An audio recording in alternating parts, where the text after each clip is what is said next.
It's this time again where we listen to disturbing stories. I've decided to have a few more videos to watch because yeah, right. And and as we all know, before you go to bed, make sure all your doors and windows are locked, shut tight, and to always sleep with a 12-gauge shotgun. I don't have an actual shotgun, but hey, a plastic toy thing that I can batter with somebody's face is better than nothing. Right, let's get these stories on. Right, so, first up, right.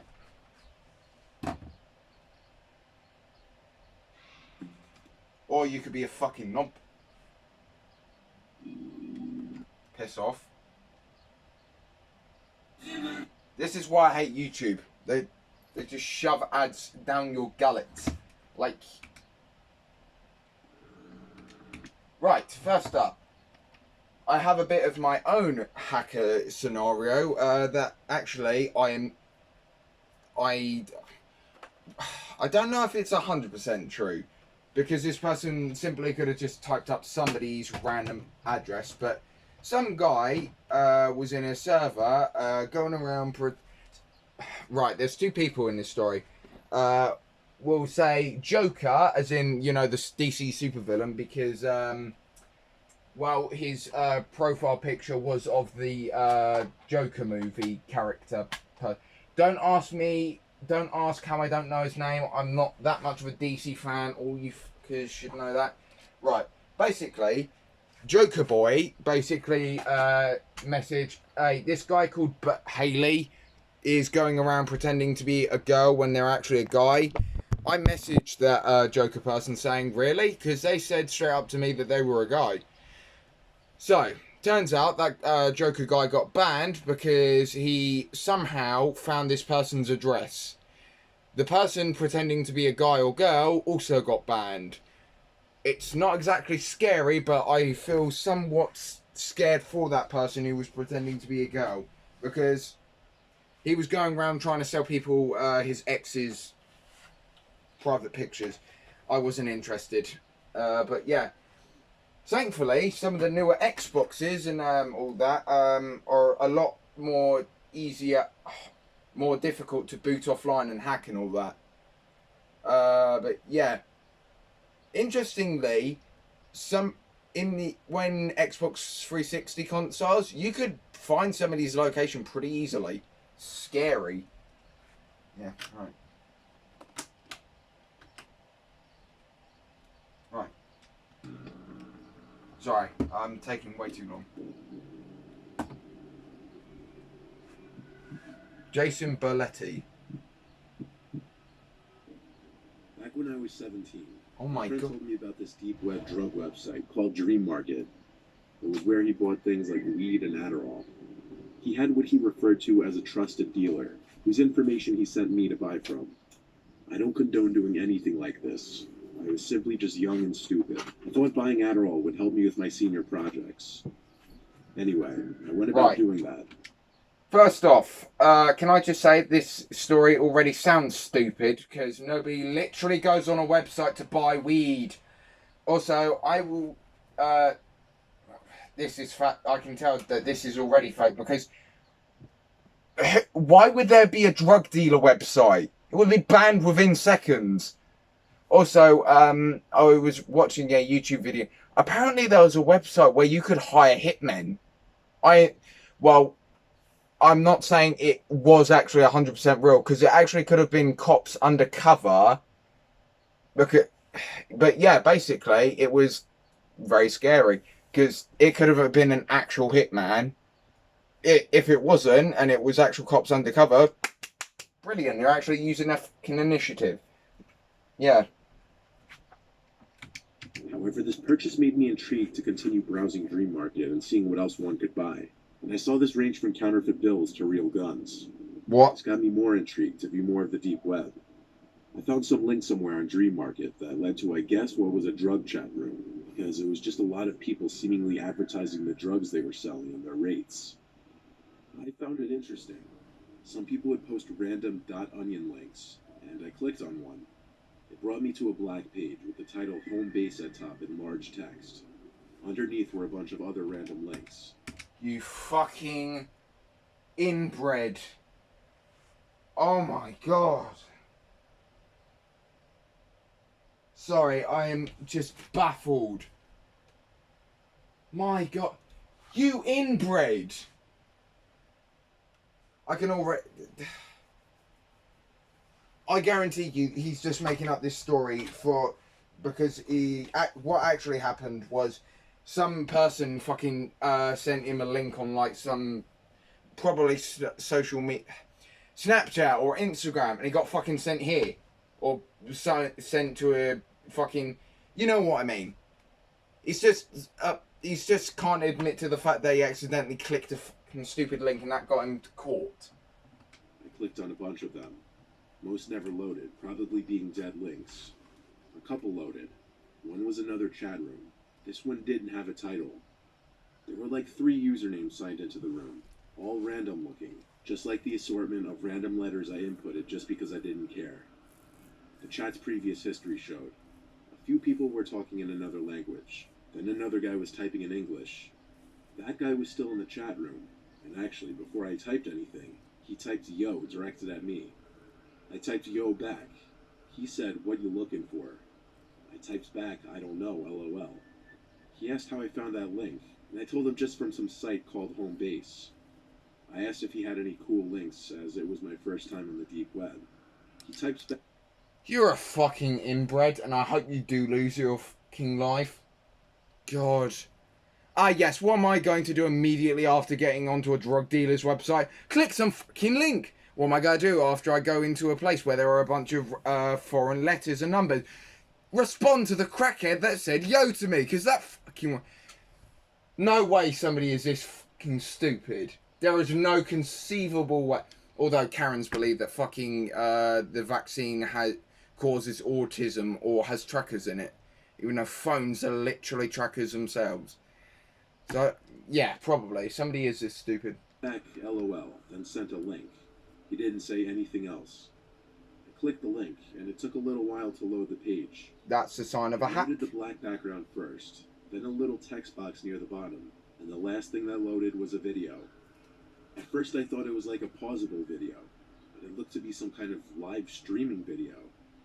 The video was black and white, and it was of a dark room with some mannequin-looking thing sitting in a wooden chair. There was this grainy effect to the footage that made it feel more surreal and unnerving. I genuinely couldn't tell if I was watching a live video or not. Then, as if it were some kind of movie jump scare, what I thought was a mannequin in that chair suddenly jumped up and sprinted towards the camera, and a loud, staticky screaming sound accompanied it. The apparent porcelain mask that the person was wearing was so close up on the camera at that point that all I could see was black. I went back to the chat and asked that guy what the hell this was. He replied, "Just keep watching, LOL," and then he left the chat. I went back to the other tab, and the video or live stream window was gone. It was now just a blank screen with a text box on the bottom. The text box didn't let me type anything though. My Tor browser window suddenly closed without my doing. Then a deep, raspy voice was coming from my speakers. It was someone obviously trying to disguise their voice. The voice said my first name and claimed they had all my files. Yep. Right. Now, I'm going to give you guys some wisdom, okay? When somebody... Now, I've learnt this a lot over the years. When somebody says that threatens to... Right, okay. My speech and language has just gone out the window. Right. When somebody says, "I have your IP address, I can DDoS you right now," those people are what I call fucking morons. Because what they'll do is they'll try and scare you into just pissing off. Because Because I have learned that if somebody has the ability to DDoS you and you're pissing them off, they'll do it. They won't even tell you. They'll just fucking do it and they'll get rid of the issue, which will be you because you're annoying them or something stupid. But yeah, wise words of wisdom. If they say they can threaten to DDoS you or something like that, just go, okay, lol. If they actually do DDoS you, then that's a weird scenario because I've never had that before. Then the webcam window popped up, and I saw my face on the screen. I turned off my laptop and went to the Geek Squad at Best Buy, where I bought the computer. The guy I spoke to's guess was that he was able to somehow get the basic info off my computer, like my account name. He recommended I factory reset the computer. He helped me with the process. I didn't have anything I was worried about losing on there anyway. It was a relatively new computer. If you're ever on the deep web, I heavily recommend using some kind of VPN, even for the alleged safe websites. This video is sponsored by NordVPN. Oh, I'm sorry. Fakest fucking video ever. Oh, piss off ads. I hate the fact that Paramount are actually doing this. Like, they are copying Disney now. They're literally pissed off. I'm 24 years old. And also, I don't care if what I'm about to say next gets me banned from the internet. But if I had the power to, I would literally hack Disney Plus and all those other... Netflix is okay, although they are kind of turning into a bunch of dickheads. Hang on, guys. Sorry, my ammo, my mags are fucking up. Right. Anyway, point is, I'm from a small town called Yarmouth in Nova Scotia, Canada. I keep my social circle very small. Just my few friends. Right. It's story 2, and apparently we're still on story 1. What? Wait, hang on. I didn't have anything I was worried about losing on there anyway. It was a relatively new computer. If you're ever on the deep web, I heavily recommend using some kind of VPN, even for the alleged safe... Or, now bear with me, just don't fucking go on a drug dealer's website, you retard. Websites. Get no pity from me if you get shanked in your bed. Yeah, story 2. And it's by an anonymous douchebag, so yeah. I'm 24 years old, and I'm from a small town called Yarmouth in Nova Scotia, Canada. I keep my social circle very small, just my few friends and my co-workers, really. I mention that as a point in saying I don't really know anyone who would be out to get me in any way. I browse Reddit a lot in my free time. I'm an active poster. There was this one night when I pulled up Reddit on my browser out of boredom, that I had a new message. Not unusual, as I'd have people messaging me in reference to my posts quite often. It was a message request from some random account, a now deleted username. The message said, check your email, your spam folder specifically. I replied back, huh? Why, who's this? And immediately, how are you not getting... I swear, people are just fucking dumb, stupid, or just thick in the head. I'm not going to lie, I used to be one of those dumbass people. Go back a couple of years and I would literally be the fucking most densest child on the planet. But now that I've been on the internet a bit longer, I can now safely say, never trust anyone on the internet. Because they could be a 40-year-old dude who's still in their mum's basement and they live in Detroit. That quote is courtesy of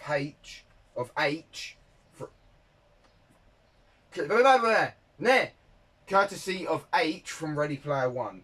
Fucking hell, I'm having a stroke every time I speak. In the meantime, I opened up my Gmail and went to the spam folder. There was one email that stuck out from the rest, titled in all caps, I know who you are. I opened the email and it was basically a paragraph full of my personal information, including my full name, my Reddit password, my home address, along with... Oh yeah, I forgot about fucking another issue I had. Yeah, some person I was messaging on Discord told me to press a link. Now, me being the dumbass I was and kind of intrigued and bored, so I clicked on the link and it didn't load. So I went back to the person and say, it's not working. They said, okay, try it again. And then afterwards they say, yeah, don't mess with me. And they literally just sent a bunch of details of my fucking phone that I was using and go like, oh no, you've got my phone. What else you got? Fucking porn? I actually genuinely had a conversation with this dude asking what else has he got. And he says, I've got your name. And I go like, which is? He said my name and all that. And I go like, mate, I am not terrified at all. Interestingly, I actually had a VPN on my phone, and I was actually quite laughing as he was trying to to scare me. He was going like, I know where you live. And I go like, where is it? And I go like, I'm not telling you, but I know where you live. And I go like, this motherfucker is for real. But yeah, basically, if somebody sends you any sort of link on any sort of social media site, block their ass immediately. Do not give them even an if, but, or maybe. Just block them. Threats. Basically, whoever sent the email was asking for a one-time payment of $5,000 through Bitcoin to a specific Bitcoin wallet. Man's fucking hacked your folder just to tell him to fucking donate to Bitcoin. Man has some balls. Jesus Christ. Actually, I'm giggling now. Jesus Christ. My heart was basically in my throat. I had that terrible feeling of helplessness and like the entire world was collapsing in on me. The first thing I did was cover my webcam with a piece of tape. Secondly, I went back to Reddit to see if the user ever answered my message. They did not. I went to report the account on Reddit as quick as I could, as if that would even do anything though. I replied to the email, copy-pasting the exact message I sent to the Reddit account, asking who this was, how they got that information, and if this was a prank. I got an email back around 5 minutes later, in all capitals, saying, no, it's not a prank. We have all your information, including where you live. So your best course of action is to do as we say, and you'll never hear from us again. How about you suck my dick, you fucking prostitute, and if you're so broke, and if you're asking me to donate to some sort of Bitcoin shit, how about this? No, because that's fucking gay, and two, are you fucking broke? Jesus Christ, mate, I'm not wasting my fucking money just to get some fucking loss of money for absolutely no reason. Piss off. Obviously, I was not going to shell out $5,000. I don't even make a lot of money to begin with. I contacted all of my friends asking if it was any of them, like begging them to just come forward now before I call the police. None of them admitted to it, so given that I threatened calling the police, I knew it wasn't any of them. I tried to think of anyone at work who might have issues with me, but really I get along with everyone at work. I chalked it up to my password somehow being stolen by malware or a hacker, and through that they somehow got the rest of my information. Probably. The main question was, do I pay the money? No. That was absolutely not happening. I forced myself to go to sleep and left my laptop off the whole next day. I used my desktop instead after getting home from work. I didn't sign into Reddit or anything though. I did, however, change my password on all other websites and apps on my phone. I finally signed into my laptop late that night because I was just so bored and curious. Curious but nervous to see if anything had changed and if I'd gotten any new emails. I signed on and everything on my computer still looked normal. So I went to Reddit and saw the user who messaged me was now deleted. Nah. So I went to a subreddit which talked about computer hackers and scams and such, and I posted my experience. At some point, I noticed the taskbar at the bottom of the screen turned darker. Curious, I minimized all my windows, and my desktop wallpaper was different. I knew. And okay, I know you probably have like a lot of sentimental value to your whatever it is, but my advice in this sort of thing is, as soon as you get hacked, throw that bitch out the goddamn window and never talk to it again. Honestly, literally. When I got that fucker saying how he knows what phone I was using and all that, and like he sent me fucking screenshots. Like, I literally walked to my dad because he literally came in and I wasn't really crying. I was just like, Dad. I gave him my phone and he literally just said like, block him, because I do not know anything. And I go like, how so? And they go like, oh, there were several. He said that there was like some details or something that he was missing from the phone, because he knows a lot about technology, and the fact that he was able to pinpoint the fact that they were lying is incredible. So yeah, one reason why I'm glad that my dad is my dad. He knows what he's doing. What it was though, I recognized the outside of my bedroom window. The white frame of the outside windowsill was in the picture. The flash of the camera also caught me laying in my bed sleeping. Some seconds later, a pop-up window appeared, along with the Windows error sound. Inside the pop-up error window was a message saying the word "pay" with a winking.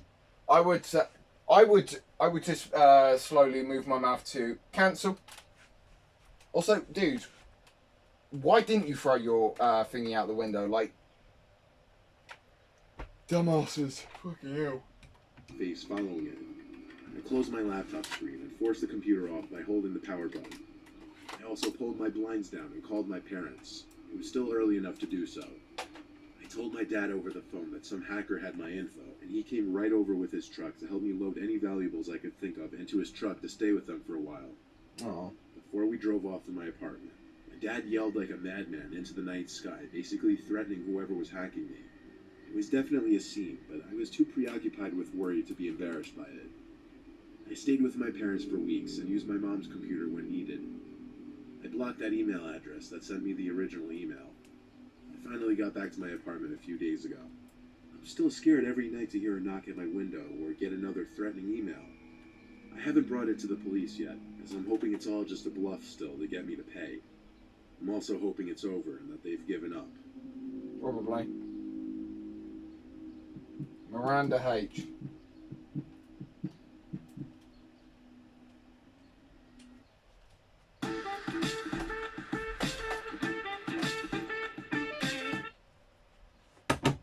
Shut the fuck up, you communists.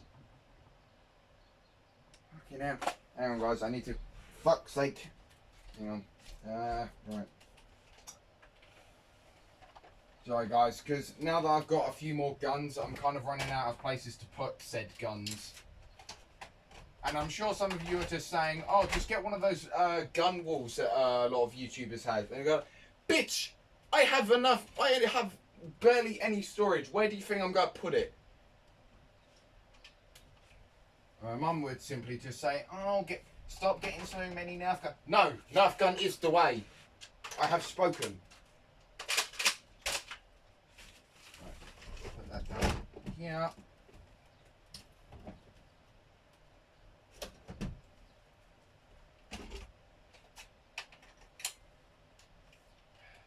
Hang on, guys, bear with me 2 seconds.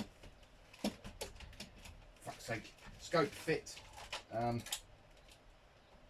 on, how do I... Oh, hang on. Hang on, guys. I'm really... Fuck's sake. Right, there we go.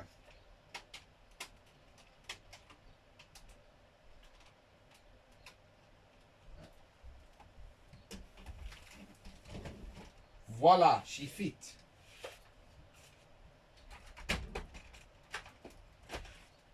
Right, there we go. Sorry, guys. Oh, shit. I had my share of experiences with stock. Yeah. By the way, guys, a couple of, well, when it was my birthday, no, a couple of days after, actually, Fred got me these Nerf darts. They're not official Nerf darts, but they are compatible with said Nerf guns. They glow in the dark. I am not joking. Like, at one point, I was out the front having a Nerf gun fight with Fred and his friend, who will remain anonymous until he says he's okay with his name.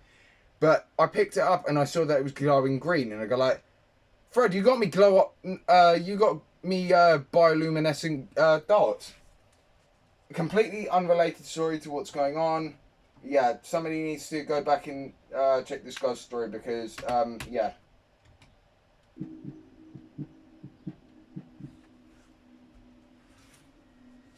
My name is Miranda. I'm 25.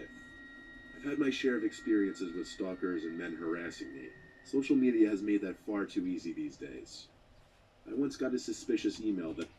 I will say though, literally, it is horrid. Like, nowadays, literally,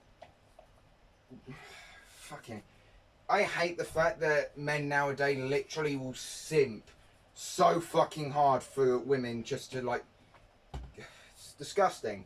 And I'm very sorry that girls have to put up with that. I'm even sorry that I used to do it because you can't lie, guys. We've all done that thing that we're not proud of, and I will admit that because I have nothing to hide. But apparently, some people think I do have something to hide. I don't know. I should have known better than to open. It was asking me to click a link to some random page because I was being sued by some random company. I clicked the link, and soon after that, my computer started acting all glitchy and unresponsive. Even after restarting it multiple times, it was just laggy and slow, and random sound effects would play once in a while. Why didn't you just factory I was reset? certain my computer had a virus, but I wasn't sure to what extent it would go just yet. The next day, I had a bunch of friends texting me what's up with that Instagram post, and asking if I was the one who even posted it. Oh my fucking god. You fucking incel. Don't even know what that word means, but I know it's an insult, so piss off. And let me say what I want to say. I am correct and you are wrong. Fucking hell. I swear, it's like people are just fucking retarded. Yes, I'm going to click a link that doesn't look at all suspicious. And now that my computer's having a fucking seizure, I don't know what the fuck's happening. Fucking uneducated speds. My brother would have more knowledge than these motherfuckers. And he's 12. I'm having a stroke just by listening. I panicked and opened Instagram. I was logged out of my account. Someone was hacking me. This confirmed it.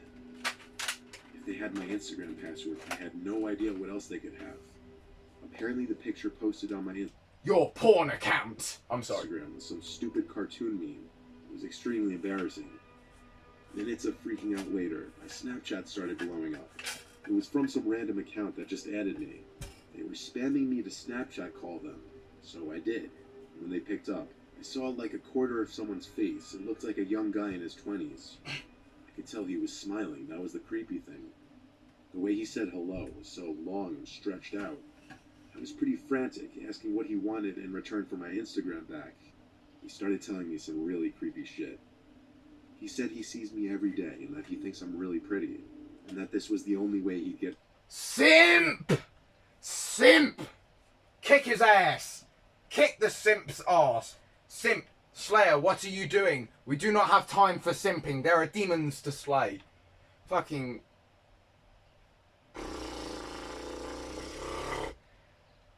This is the extent of what guys will do to themselves just to get attention from girls. It is embarrassing. And when feminists said, how does it feel to be the same gender as Donald Trump? I go like, I don't know what... Okay, brain, function, work, load. I would say this, mate, being the same gender as Donald Trump is awesome. But I'll tell you what isn't awesome. Being the same gender as people that take it way too far when they're trying to simp on fucking girls. It is disgusting. And I hate it. And I want simps to piss off and actually grow like some actual brain. God. There was one Twitch streamer that was getting fucking stalked and the cops did jack shit. And I found out something. Cops can physically actually do nothing about stalkers until they actually commit a crime. So until either you are murdered or kidnapped. Brilliant, cops! Brilliant! My attention. I didn't know what to say. He said he'd give me my account back if I would just be his digital girlfriend. He's looking for a Discord kitten! Creepy and weird as this was, I said yes in a heartbeat just to get my stuff back. Just to get... Okay. I just fucking... No, I got goosebumps and it's not because of the fucking fan. Maybe it is, I don't know. Yeah, it's on the low setting. He told me the password to get back onto my Instagram account. As soon as I changed the password, I set my profile to private and put a story up saying that wasn't me, I was hacked. I asked this guy for his name and what other info he had on me. He said I could just call him John, and that he could get all the information about me that he wanted. He said this with a smile, too. I could see it in the fourth of his face that he would actually show. He refused to show the rest. I played nice the whole time, knowing this guy's a sicko. I managed to get him off the call by telling him I'd snap him tomorrow. I then told all my friends about it and asked what I should do. They all unanimously said I should activate two-factor verification on my Instagram account. 2FA! Yes, right. Problem with that, though, I activated 2FA on my fucking Discord account on my iPad, and do you want to know what happened? I then proceeded to get locked out of Discord on my iPad. I now have to use the website on my I now have to use the website version of Discord for my iPad because Discord decided you need to be 18 to use Discord, even though I'm literally 17 and I still have Discord on my phone. So explain thyself, Discord. But yeah, point is, ugh. Men are fucking weird and will go to very, very concerning lengths just to get attention from a girl that they barely even know. The fact that that guy's asking for a digital... I threw up a bit in my mouth. Sorry. And then deactivate the account and then block him. When I did all of that though, he didn't take it too well. An hour later, I got a new Snap user blowing up my Snap. I knew it was him, but I opened the snaps anyway. It was him again threatening me, saying he knows where I live and blocking him was a stupid thing to do. I showed it to my parents now because it was getting serious, so my dad called the police. I didn't block the guy's Snapchat yet though, and I'm glad I didn't. As my parents and I were sitting in the kitchen waiting, I got a snap from the guy. It was a video. I waited a few seconds before opening it. It was a video of him sitting in his car in front of our house with the caption, "Don't block me again." My dad ran. I'm just saying, right, okay, actually, hang on. Outside in a fit of rage. We tried to stop him, but he wouldn't. But the car wasn't even in front of the house anymore. The guy probably waited until driving away before sending that snap. I'm just gonna say the police did absolutely nothing. They seemed clueless on the matter. But there's not much police could do in hacker situations anyway, apparently. However, I did send a snap of the police car back to the guy. Doesn't the FBI like having a whole like a digital fucking software where it will try to do? My God, this planet is fucking stupid. It's like to. God, I'm going to commit arson. I put a caption, "Fuck with me again, you'll be arrested." He opened the snap and immediately blocked me, so I'd say it worked. Yeah. The story has a happier ending than most, I guess. Pussy! The amount of info some people can get from you online is absolutely terrifying. Or, hear me out, you don't fucking... My God.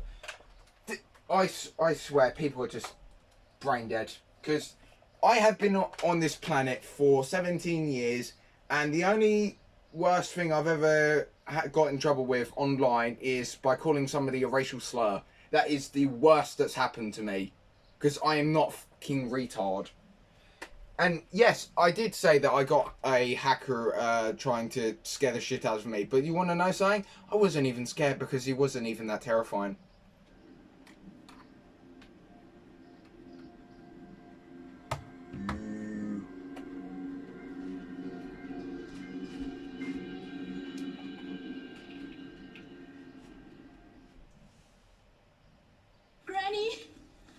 I got the job. Oh, wonderful. Suck my dick, you feminists.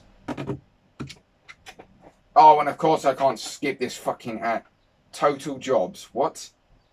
You didn't get the job then, you mong. I got the job. It's a fucking... Oh my God. Ah! Hello, no one is available. Wait, what? Fuck you. Hello.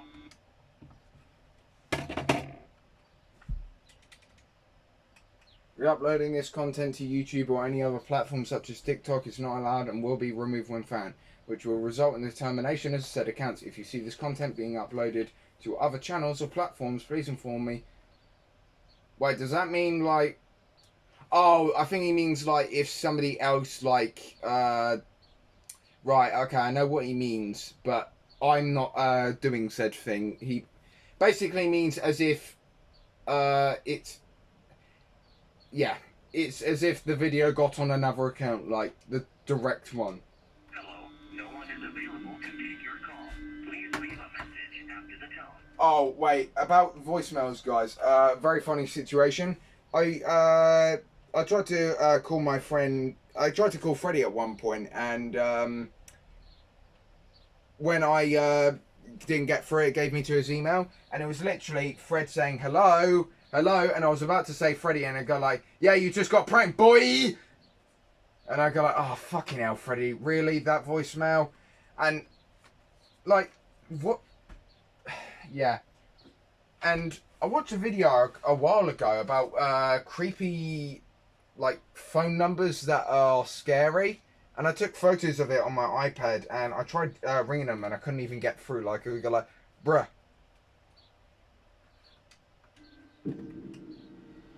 Having moved to his West Texas home not even half a year ago, a 28-year-old viewer who I'll refer to as John sent me this voicemail that he received in August of 2021 from an unknown number. John was going about his night when his cell phone began to ring, and on the screen it said no caller ID. This is rather unusual, as for anybody to come up on someone's phone as no caller ID means they went out of their way to intentionally hide their number. Often doctors will do this to keep their privacy from their patients, but other than this and a few other professional circumstances, this is usually at least a slight red flag. Yep. John let the call go to voicemail, not wanting to potentially get stuck on the phone with somebody he didn't want to be talking to. Make sure it's not Paki. Okay, that was a very bad joke. Don't call the Indian scam artists. I'm just digging a deeper hole for myself here, aren't I? Or is it almost like it's actually lunchtime? This was the voicemail he received. Hey, I'm not at your house. I found your info online. I could really. Oh yeah, bro. I found your house. I'm right out. Give me weed. Fuck it. This is where a similar thing to when I said if somebody says that they can DDoS you, they would have done it. They wouldn't have told you about it. They would have just straight up done it. This is the equivalent of I have your info. I'm right outside your house. Oh God, if you get creeped out by this, man, you should not even be on the fucking internet. I'm gonna go get my mum to make me some lunch. I'll be back in a sec, guys.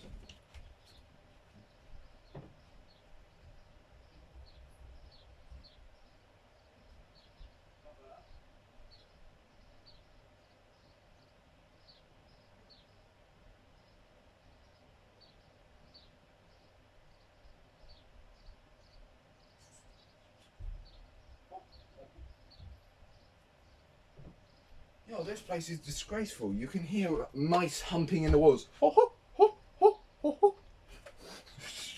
Family Guy joke. Good job. Could you open the door? The message was short but direct.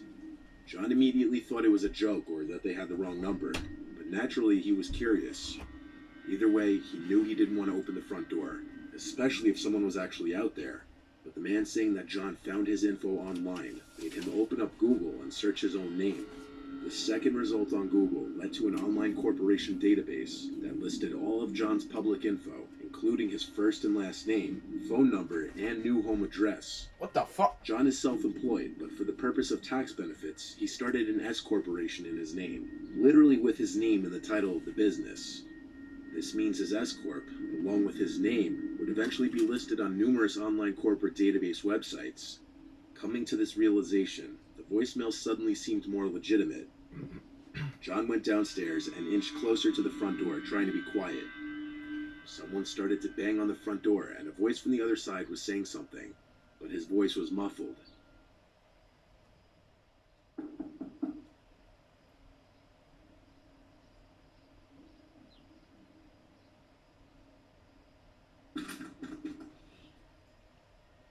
John ignored the knocking until it stopped, but seconds later his phone vibrated again as he received a call, again with the no caller ID message. He ignored it again, incredibly scared. Another voicemail was left. This time there was no talking in it though. The knocking on the front door stopped, but moments later a knocking from the back door ensued. He took out his phone and started to record again.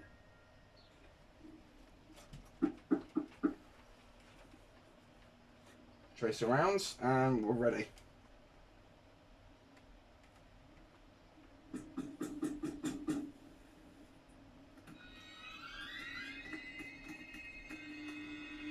As he turned on the lights, revealing the silhouette on the other side, the situation became even more real for John. The guy called one more time, and Joe picked up, saying, "I have a gun, and I already called the police." The man on the other end claimed he was just looking for work, and he apologized and hung up. Then the knocking ceased. John contacted the websites displaying his personal information the next day, but they refused to remove the info. So he went through the process of changing his business name to no longer include his actual name. It's very unlikely anybody who's knocking on both your front and back door late at night and calling your number anonymously is there just looking for a job. Yeah. Duh. John opened the door. This probably would have had a much... Shut. Go away, ads. Piss off. He's monetized, so that's probably... This was the voicemail received by the girlfriend of viewer Alex Nazari. Alex's girlfriend reached out to him right after hearing it for the first time to get his opinion on it, since his name could slightly be heard in there, to which all he could offer was equal confusion and concern. He assumed it was one of his friends pranking him at first, but after reaching out to all of his friends, they all claimed it wasn't them, and each of them thought it was equally creepy.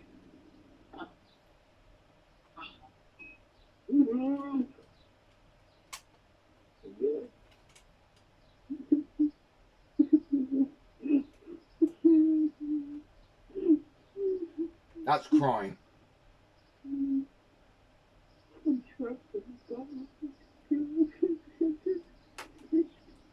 Alex had no outgoing calls, and the person specifically called his girlfriend while mentioning his name, so somehow they must have gotten both of their contact info. Alex and his girlfriend live in different states, and very few people in his life have her number. The voicemail itself is very hard to understand. In the beginning, it sounds like there may be a second person in the background, but it's all very muffled. You can, however, clearly hear that someone is crying into the phone. Yeah.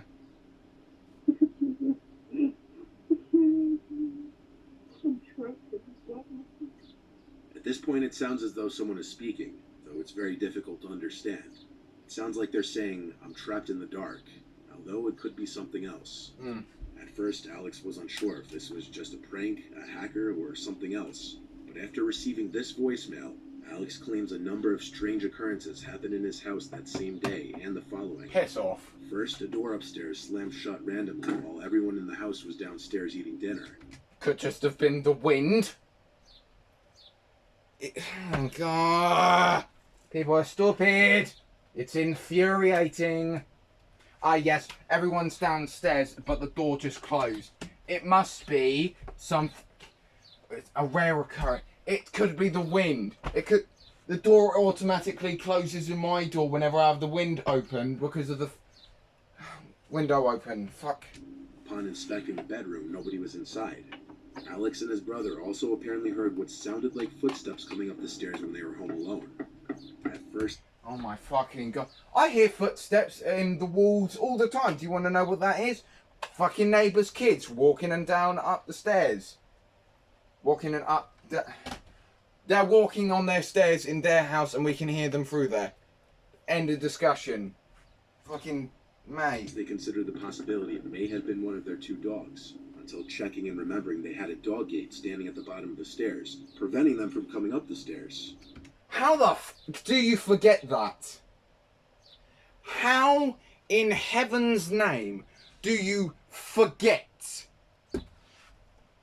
My God. Gee, there's no way this person is British. This is just peak stupid.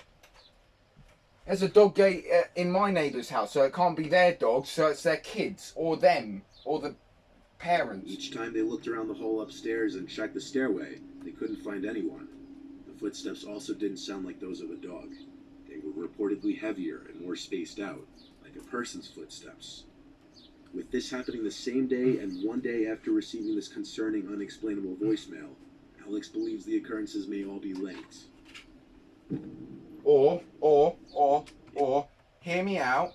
You got some random fucking person trying to pull a prank, just a random person from Asia or something, and the door upstairs closing on its own simply could be the wind, like I said, and you hearing fucking footsteps on the staircase simply could just be, hear me out, your neighbours in their house bloody walking up the stairs as well.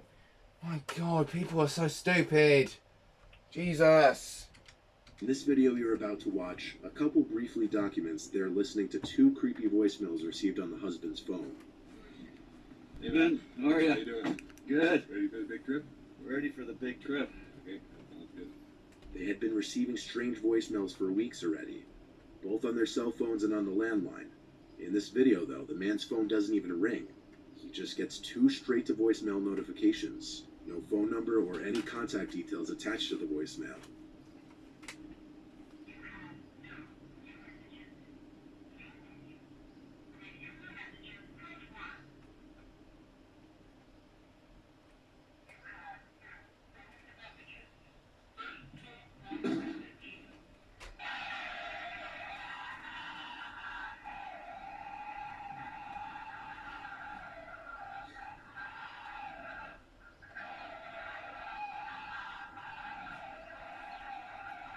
I know who that is. It's it's I Am Speed or something. It's that Twitch. It's that black guy that bloody screams every time he does literally anything. There's that video where he's close up to the camera and he's just gonna "Wee!" or something like that. So yeah, easy. Just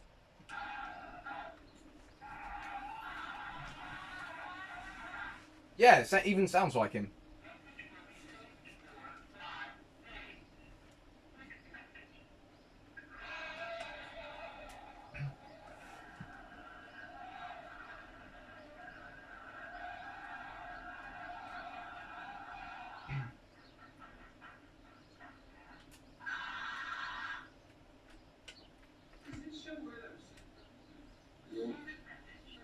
I was just sitting where you were, and my voicemail just went off. No ringing, nothing. It just, and that, like last Tuesday, it was about a 5-minute voicemail on the phone, kind of the same thing. Yeah. So the couple inquired about the calls from the phone company as well, both before and after this video. However, they did not have any records of the audio message being received. The couple described the voicemails as sounding like somebody was being tortured, or some kind of creature was screaming into the phone. The couple would also hear strange sounds in the house at night for a week, such as cabinets closing from the kitchen. They believed that what they were dealing with was supernatural. And they're dense motherfuckers, because the cabinets closing by themselves simply could just be the wind. Also, why the fuck? I'm getting ads every 10 seconds. It is fucking stupid. Oh wow, it's the Popo. Fuck off, pigs. I don't care if In February of 2021, 30-year-old Martha Ramirez woke up on a Saturday morning with a notification on her iPhone that said voicemail from an unknown number. Upon listening to it, this is what she heard. Martha. Martha. Martha. Martha? Martha. You're not there? The voice you just heard in the voicemail was of Martha's father. This caused her a great deal of confusion and horror. But why? Why was this even remotely concerning? Well, Martha lost her dad to cancer in 2019. At the time this voicemail was left, he had been dead for almost 2 years. She listened to the voicemail over and over, trying to think of any other possible person it could be. Okay. This is just evil. It's like when Jacksepticeye, his dad passed away. People were sending fucking disgracefully horrid memes about his dad. And he literally called them out about it in one of his videos. You're scum of the earth and I hope you rot in hell. It was already hard enough on Jack's mum, and then a bunch of morons thought it would be funny to send fucking hurtful fucking hell. Anyone that actually does this and thinks it's funny, I hope you get hit in I hope you get hit in the head and just die from it. Like, fucking hell. But she knew her dad's voice. She knew the way her dad's voice sounded saying her name. She tried to think back to if her dad had ever left a voicemail simply repeating her name multiple times, but she couldn't remember a single instance. Even if she could, that wouldn't explain randomly receiving a voicemail of her father's voice years later. She called her service provider, but they were not able to trace anonymous calls. She asked her entire family if any of them were playing a messed up joke, but when she sent all of them the voicemail, they were all equally disturbed. She claimed she was never a religious person at all, nor is she a believer in the supernatural, but she also doesn't believe this was the work of anybody she knew, or any kind of glitch. She says she actually believes this was her dad's voice contacting her, and it terrifies her deeply. You're a fucking moron, first off. Right, okay. I'm just going to say, you say you're not a believer in it, yet you're saying what sounds like the most stupidest shit. So, your dad, who, I quote, has been dead for 3 fucking years now, somehow, while being dead, called you on your phone. Do you realise how fucking stupid that sounds, you dumb bimbo? Oh my god, you are. It's obviously somebody playing a dirt fucking arsehole of a prank. Fucking it. I don't know how they would get your father's voice, ma'am. I honestly do not. But the fact that you were jumping to conclusions with your dad being bloody dead and calling you is beyond dope. Are you high? Oh my god. No, I refuse. No. This last voicemail was posted to Reddit 3 years ago. Part of the Reddit post read, "To make a long story short, my significant other got a new phone. For the first time, she has visual voicemail. A family member left her a voicemail today, and when checking it, discovered she had several missed voicemails. She started going through the voicemails.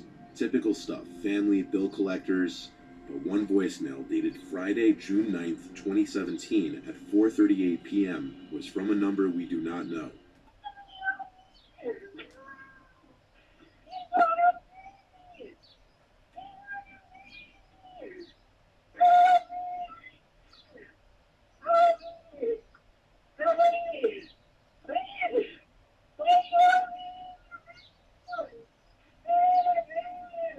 That's some of the worst.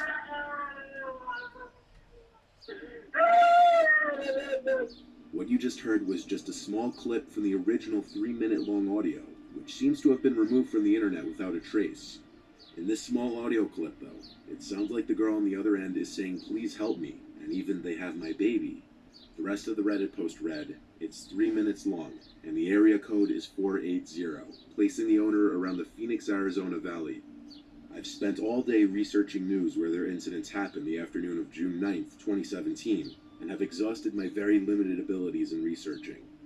None of our family members or friends recognize the number either. The voicemail was dated almost a year ago and was not discovered until today. I will be contacting Phoenix police to provide them with the audio, timestamp, and phone number. I *67 the number, it went straight to voicemail. Significant other has had the same phone number for 10 years.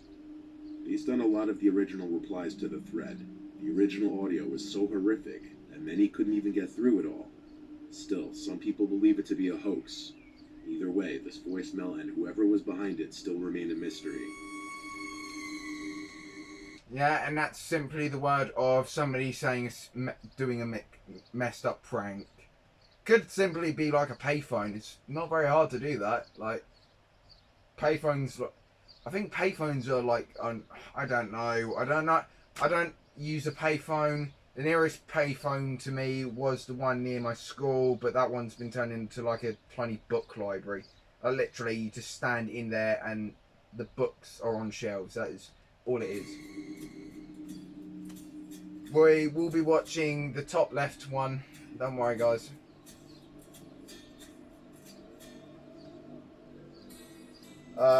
No guarantee on the top left being like original clips, because I read the description. Apparently, like some videos got age restricted. So, the future is fucking stupid because I'm getting. I'm sorry. Did you just rip a hole? Suck a dick. Gay. Years ago, I did a somewhat lighthearted video about the creepiest children's drawings. I made jokes about a lot of them, but a few on that list did seem like they might have had some sinister backstories. Over the years, I've gotten a handful of kids' drawings with backstories emailed to me. Today, I'm going to be compiling a few of those into this video. This was the drawing made by a 6-year-old boy in 2012. The picture was found in his room by his older sister Tracy, who sent this to me, who was... Right, so, by the way, guys, now, I know this is going to sound stupid, but kids will be kids. So, whenever we see kids, like, playing with themselves and they're saying some other kid's name, I have asked one of my health and social teachers about that, and a couple of the teachers that do have, like, grandchildren. They say that this is not uncommon. Kids will do something called parallel play, which is when they're in, like, an infancy stage, they'll, I don't know which actual stage it is, but they'll play near, like, okay, so, hang on, let me think of it like, let me get it like this, hang on. Where's the AA chargeable batteries? Right, okay.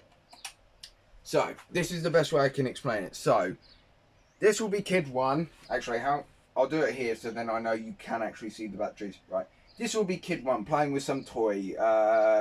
Just for the hell of it, we'll just do the batteries as like 2 boys playing. 1 will be playing with an action hero, an action figure, I don't know, I don't care. And 1 kid will be sitting next to him, but not playing with him, with like an action figure from the same universe or something like that. But you know what I mean. They won't be playing with each other, but they'll be playing separately, but as if. That is parallel play, because they're not actually playing with each other. They're not playing together, but they're playing... I don't know. I asked my teacher if she could explain it any better. She did, but then I lost that thing. But that's the best way I can explain it. So, yeah. And kids will draw some very odd stuff. It doesn't mean it's not actually true. Maybe, I don't know. Sometimes kids... Maybe, I don't know. But, yeah. So have you ever seen a kid playing to alone? Well, alone-ish. There's another kid, but he's not playing with him. Or the kid's just playing with it, playing on his own, but he's talking to somebody else. He's just... God, people are really weird. They'll find anything to blame on the supernatural. 14 at the time, and she showed it to her parents. In the picture is the family around the dinner table, drawn in a typical 6-year-old skill level. The reason Tracy showed it to her family is because she could recognize all the family members at the dinner table, even the family dog and cat. Who she couldn't recognize was the man sitting on the floor kind of behind the table. Tracy said in her emails to me that when she was asking her little brother who that man was, he kept shrugging his shoulders and saying he's not allowed to tell. The man was drawn to be dressed in all black, and has reddish-brown curly hair, as you can see. What do you mean, child, you're not allowed... Mate, okay, this is why I'm not having kids, nor am I going to ever have a child. If I ever had a child and some kid was saying, I'm not allowed to tell, I will literally say, kid, unless you start opening your jaw and telling me what this means, you are not getting fed or watered. I'm a horror... I don't care if this gets me arrested. I'm not having a kid, nor am I going to... yeah, I'm not having a kid. Because if I did, I'd either be an arsehole parent... Yeah. Because of her little brother's refusal to explain who that 5th person in the picture was, she showed it to her parents, explaining that he likely had an imaginary friend or was pretending to be seeing ghosts. Probably. After the parents confronted the child at dinner, asking who the man in the picture was, the boy made a pouty face and shrugged his shoulders. He did this anytime they asked, with the most detailed answer from his mouth being, I'm not allowed to tell. The parents, specifically the dad, weren't fazed by it, as really a 6-year-old could draw anything and create some kind of crazy story in their head behind it. Tracy would be responsible for watching her brother often when their parents weren't home, and one day when she was left in charge of watching him, she heard her brother talking to someone in his room. Upon getting to his room, she learned he was just playing with his toy car set on the floor, talking to most likely himself as he played. Tracy asked if he was talking to anyone. He looked at her and shrugged his shoulders again, pouting his face. Oh my god. Tracy then noticed some candies on the floor. If I got this much sass from a child, I would be yelling at them. You do not sass me. End of discussion. You give me like a shrug and then pout your face and then say, I'm not allowed to tell. I'm losing it. This is why I'm not being a parent, because honestly, I'm glad that my parents were somehow able to put up with my shit, because honestly, I must have been one of the most frustrating children in the world. That, yeah, I'd literally say, kid, get in the fucking basement. I'm going to hit you with a belt. Her brother's room. A specific kind of green apple flavored candy that she'd never seen her mother buy before. She asked him where he got this, and he ignored her, going back to playing. Tracy Child, I am speaking to you.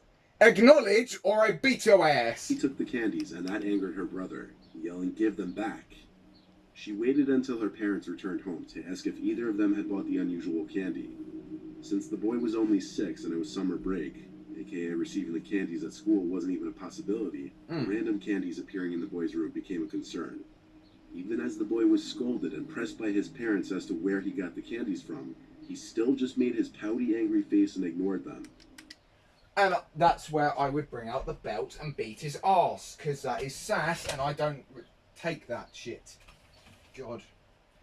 Like, I kind of, like, I get it's child abuse and all that, like, the world is kind of softened up, like, that's technically counted as child abuse and all that, like, schools used to be able to actually use the belt to punish students, and then it got taken away, like, the belt, the cane, the ruler, variations of it, they got rid of it because it was counted as child abuse, which it is. And that is why I encourage people not to actually beat their children, because you will get arrested for it, and I will get arrested for encouraging it. The boy was grounded by his father until he would answer the question, so he wasn't allowed to leave his room. The family checked the closets in his room, under the bed, even the closets outside of the room. The idea that someone was inside of the house was out the window. On that same night that he was grounded, Tracy sat close to her bedroom door instead of on her bed, so that she would easily hear if and when her brother in the next room would start talking. And sure enough, when he did, which to note was way past her brother's bedtime, she jumped up and ran to his room, opened the door, and saw her little 6-year-old brother standing at his open window talking to a man who looked as though he were about to climb into the room. Tracy screamed for her mom and dad, causing the man at the window to flee, and her brother began to cry. Once Tracy told her parents that a man was talking to her brother through his window, the police were called. The boy still refused to talk at first, but with the police there, he eventually said that his friend told him not to tell anyone about him, or that he couldn't come and play anymore. When asked his friend's name and age, he said he didn't know. When asked what the two of them would do, Kidnapper. the boy said he would come with snacks and candies for him and just play with toys. When asked how they met, he said they met in front of the house one day when the man stopped on his bike and gave him some candy. After offering to come back with more candies and snacks, Tracy's brother told him which bedroom window was his, and that's when... Kidnapper. Look, oh my, I know he's 6, I know. He's half Max's age, and kids are allowed to be somewhat idiotic and all that, but... Oh my god, this could... I know the kid doesn't know much about this world, but when... I feel like kids should be able to realise that when their parents are pressing them about something, and like start concernedly asking more and more questions, because that kid is lucky to be like where still in how on that kid is lucky to still be where he is, because that guy could have kidnapped him straight out the window, gone, poof. This started. Piss off. Oh my god. No, I won't, because it's fucking gay. Submitted to me all the way back in 2015. This was sent by a mother of 2 children, a 6-year-old boy and an 8-year-old girl. Almost every night between the hours of 12 and 5 a.m. So there's a 2-year age gap. The girl is older and she's 8, and the boy is 6. So for the boy, we're expecting the peak amount of stupidity as like the last story. The girl, we're maybe expecting a little bit more intelligence. I don't know. I'm not a girl. Maybe more, maybe less. We don't know. The girl could be at a really shit school and she could get bullied, and I don't know. I'm trying to make it seem fair, okay? Because I know there were a bunch of feminists in the comment sections waiting to leap at me. The boy would come to the parents' bedroom crying that he's scared because someone or something was in his room at the edge of his bed. The boy would claim that every night the person or thing would come out from his closet and move to the same spot at the foot of his bed and just stand there not moving. The first few times the parents would check the boy's bedroom just to make him feel better, The closet door would always be opened. When questioned why the closet door was always open when it was supposed to be shut, he would claim that it was because he was telling the truth about the thing in his closet. And the fact that these kids, these parents haven't even immediately considered, our child is actually, okay, I'm looking at this from a child's standpoint. From a parent's viewpoint, right, our child has just come running into our bed constantly, crying somebody's at the foot of his bed. This is a regular, reoccurring thing. And nightmares only happen, like, fairly often. But,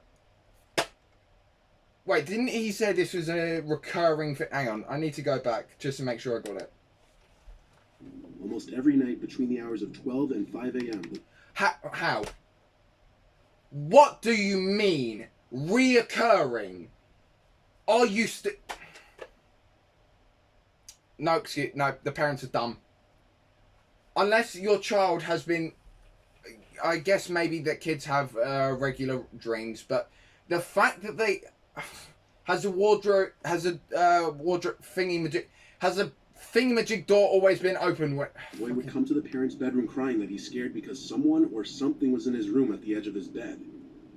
The boy would claim that every night the person or thing would come out from his closet and move to the same spot at the foot of his bed and just stand there not moving. The first few times the parents would check the boy's bedroom just to make him feel better. The closet door would always be opened. When questioned why the closet door was always open. So why have... maybe I'm just...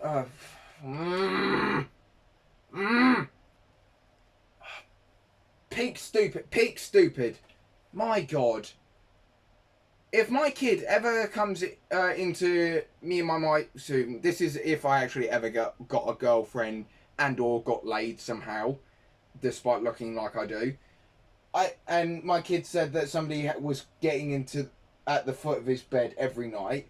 I would start thinking about, maybe I should put a door against the cupboard and see if that does anything. If the wardrobe, if the door is smashed open and all that, I'm fucking locking the child's bedroom door, locking the window in there, and starving whoever the fuck's in there. Open when it was supposed to be shut, he would claim that it was because he was telling the truth about the thing in his closet.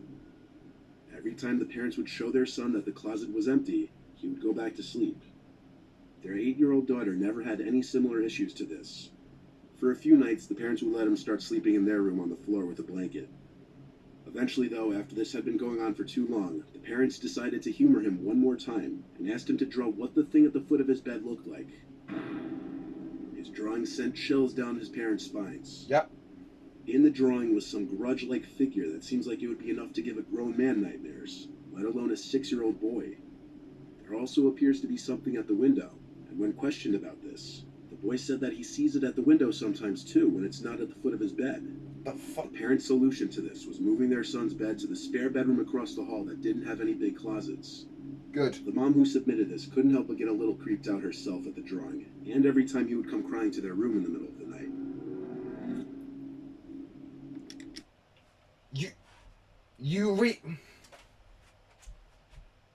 What do you mean? You never did... Oh my God. Maybe it is just a nightmare. Maybe it is. So what? You didn't... I'm sorry, but if my kid draws that scary-ass drawing saying that somebody has been... And regular reoccurring things have been happening, like him always saying that he's sick... I would get in the bedroom, have at least like a baseball bat ready, and just swing. I'd stay away... I'd look at fucking...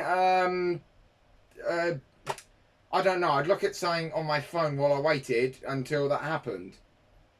Fucking hell. This third and last one is a little different in that it's a mix of drawings and writing, and there's 3 different pages of it. This was found by the new babysitter of an 11-year-old boy named Rocco in Ottawa, Canada. Okay, so he's an 11-year-old boy. He's somewhat a lot smarter than the 6-year-old. So he's got some sort of... he's got some sort of language. Who I'll refer to as Alyssa, was needed while the parents of Rocco were away for a week. According to Alyssa, Rocco was very quiet and kept to himself most of the time. He would stay in his room for a majority of the day, and would only come out to get food from the fridge or to go downstairs to play video games.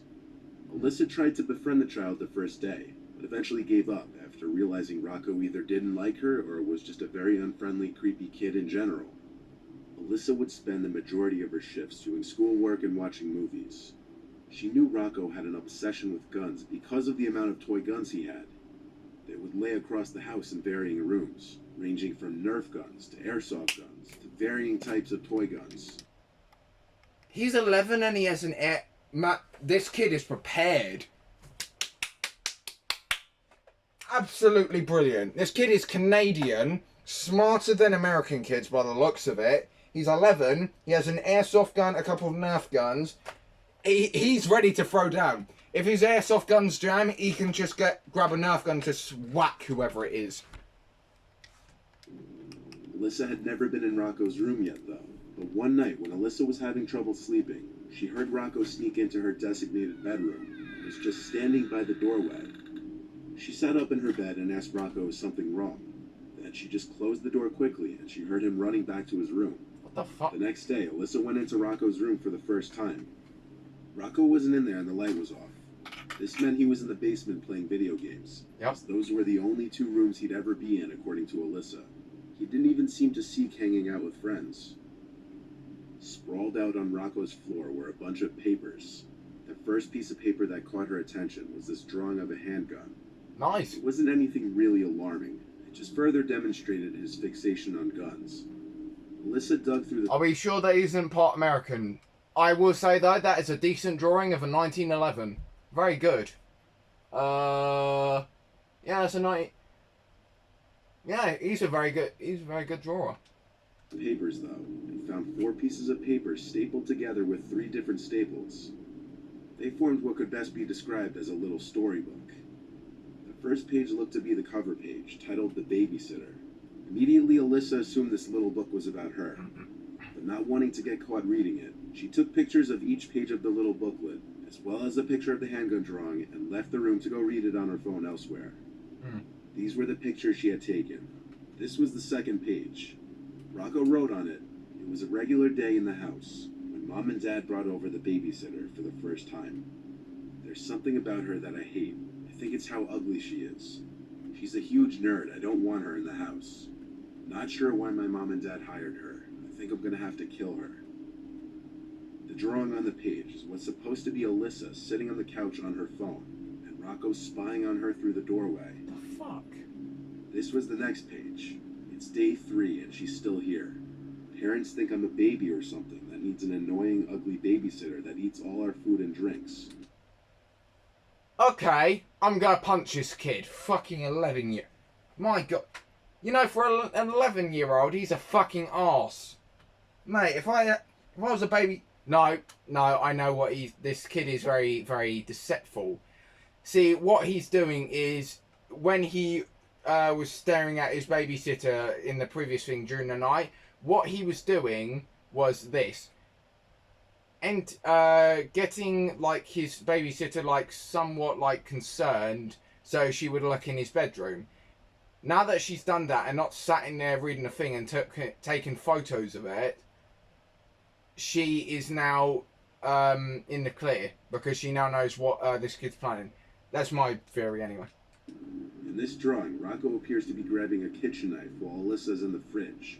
The child's disdain for his babysitter becomes increasingly apparent in a disturbing manner. But the next and last page is by far the worst. It says, "She caught me sneaking into her room. I have to be quieter next time." The picture is quite obviously Rocco holding a knife behind his back while... Oh my god. What the fuck? Yep, this kid needs counselling now. Stat, immediately. Alyssa lay asleep in her bed. The implications of this picture are beyond transparent. Alyssa returned to Rocco's room while he was still in the basement, and lo and behold found a small kitchen knife on his bedside nightstand. Alyssa sent the pictures of the drawings and knife to Rocco's parents and then called them. At first the parents tried to convince her he must be joking around, but they were apparently easily convinced that Rocco could have monstrous intentions. They had Rocco's grandmother take over that same day. Alyssa left the house never informing the police or any other authorities. She accepted her payment for the 2 weeks that night, and she accepted the parents' apologies, but not without recommending that they take their son to get some serious help. Yeah. What a little shit! Mate, I am offended that this kid has fucking airs. Do you want to know something? Satan's brother has a fucking airsoft assault rifle looking thing. Do you want to know the worst? Mate, I want to actually kill this child. I want to strangle him during his sleep. Yes, I'm just going to... Fucking... Mate, do you not know how many hentais there are about fucking doing the babysitter? Or maid or something? Mate, you fucking... Although the kid is 11, so... Those feelings will probably... Ugh. Why did I even say that? What is wrong with me? Ugh. I want to hit that kid. My God.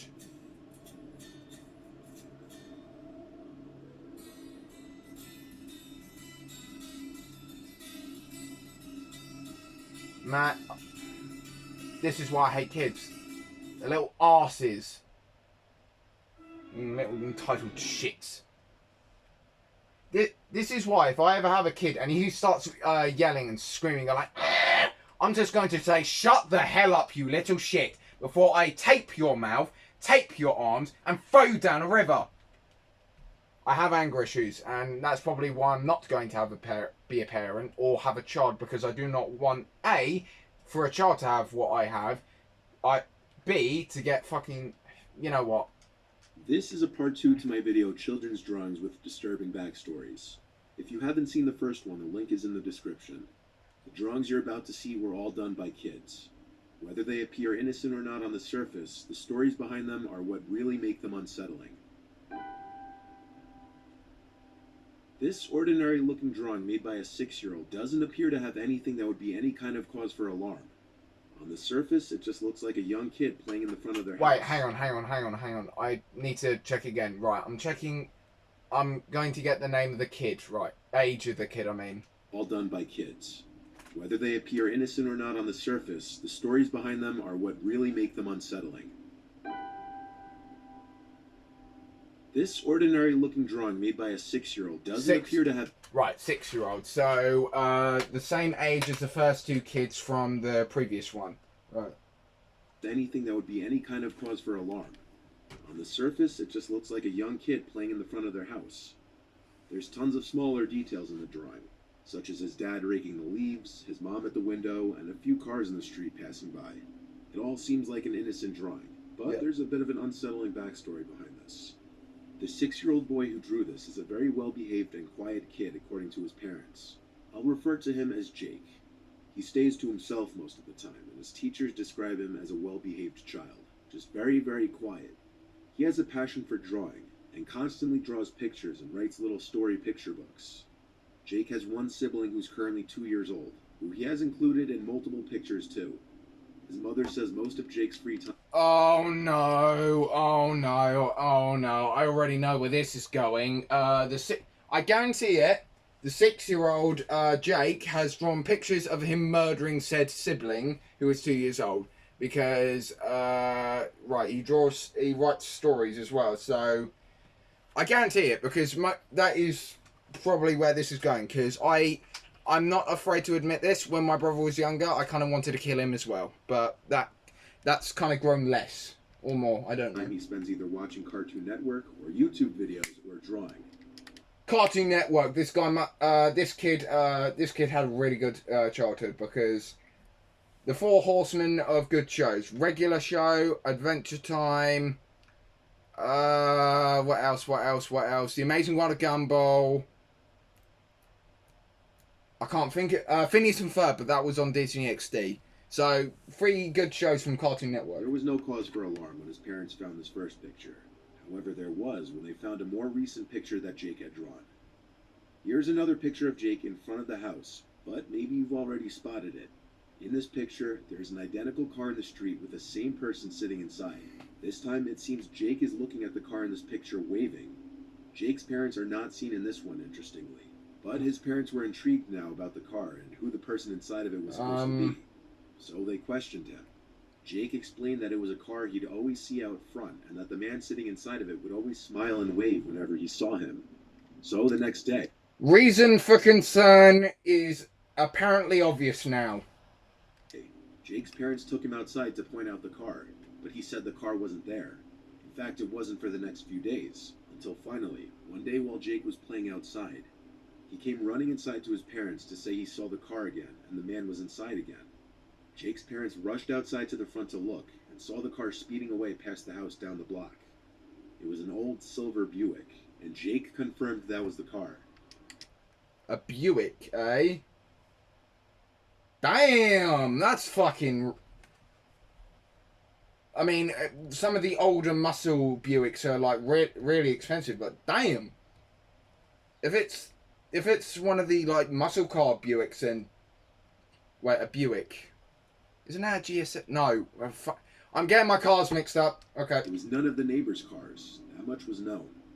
Jake's parents went to all the neighbors and asked if they'd seen that car sitting in the street at all, to which all of them replied they had not, but that they'd keep a lookout. Yeah.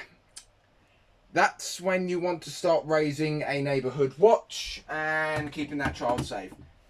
Okay, so what I originally thought was going to be the child drawing pictures of murdering his younger sibling, it is not now apparently obvious as it is now.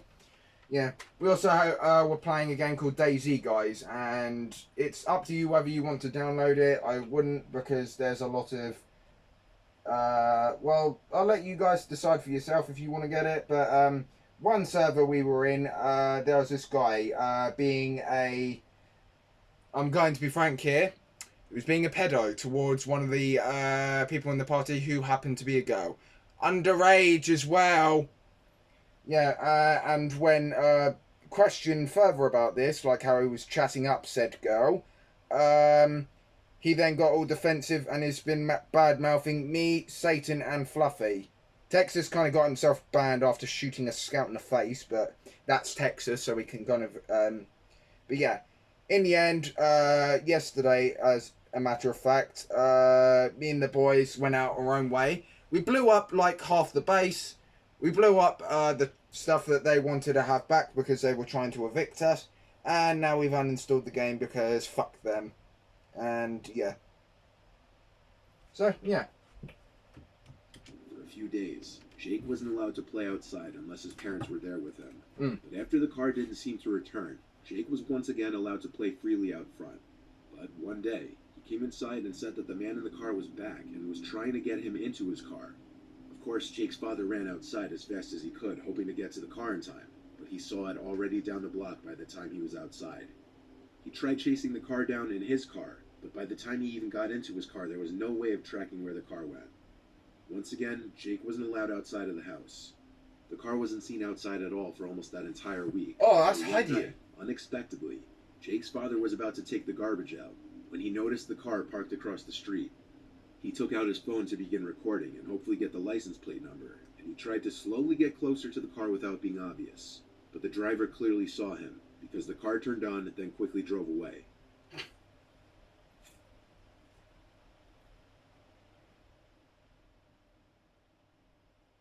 That's a hideous Buick.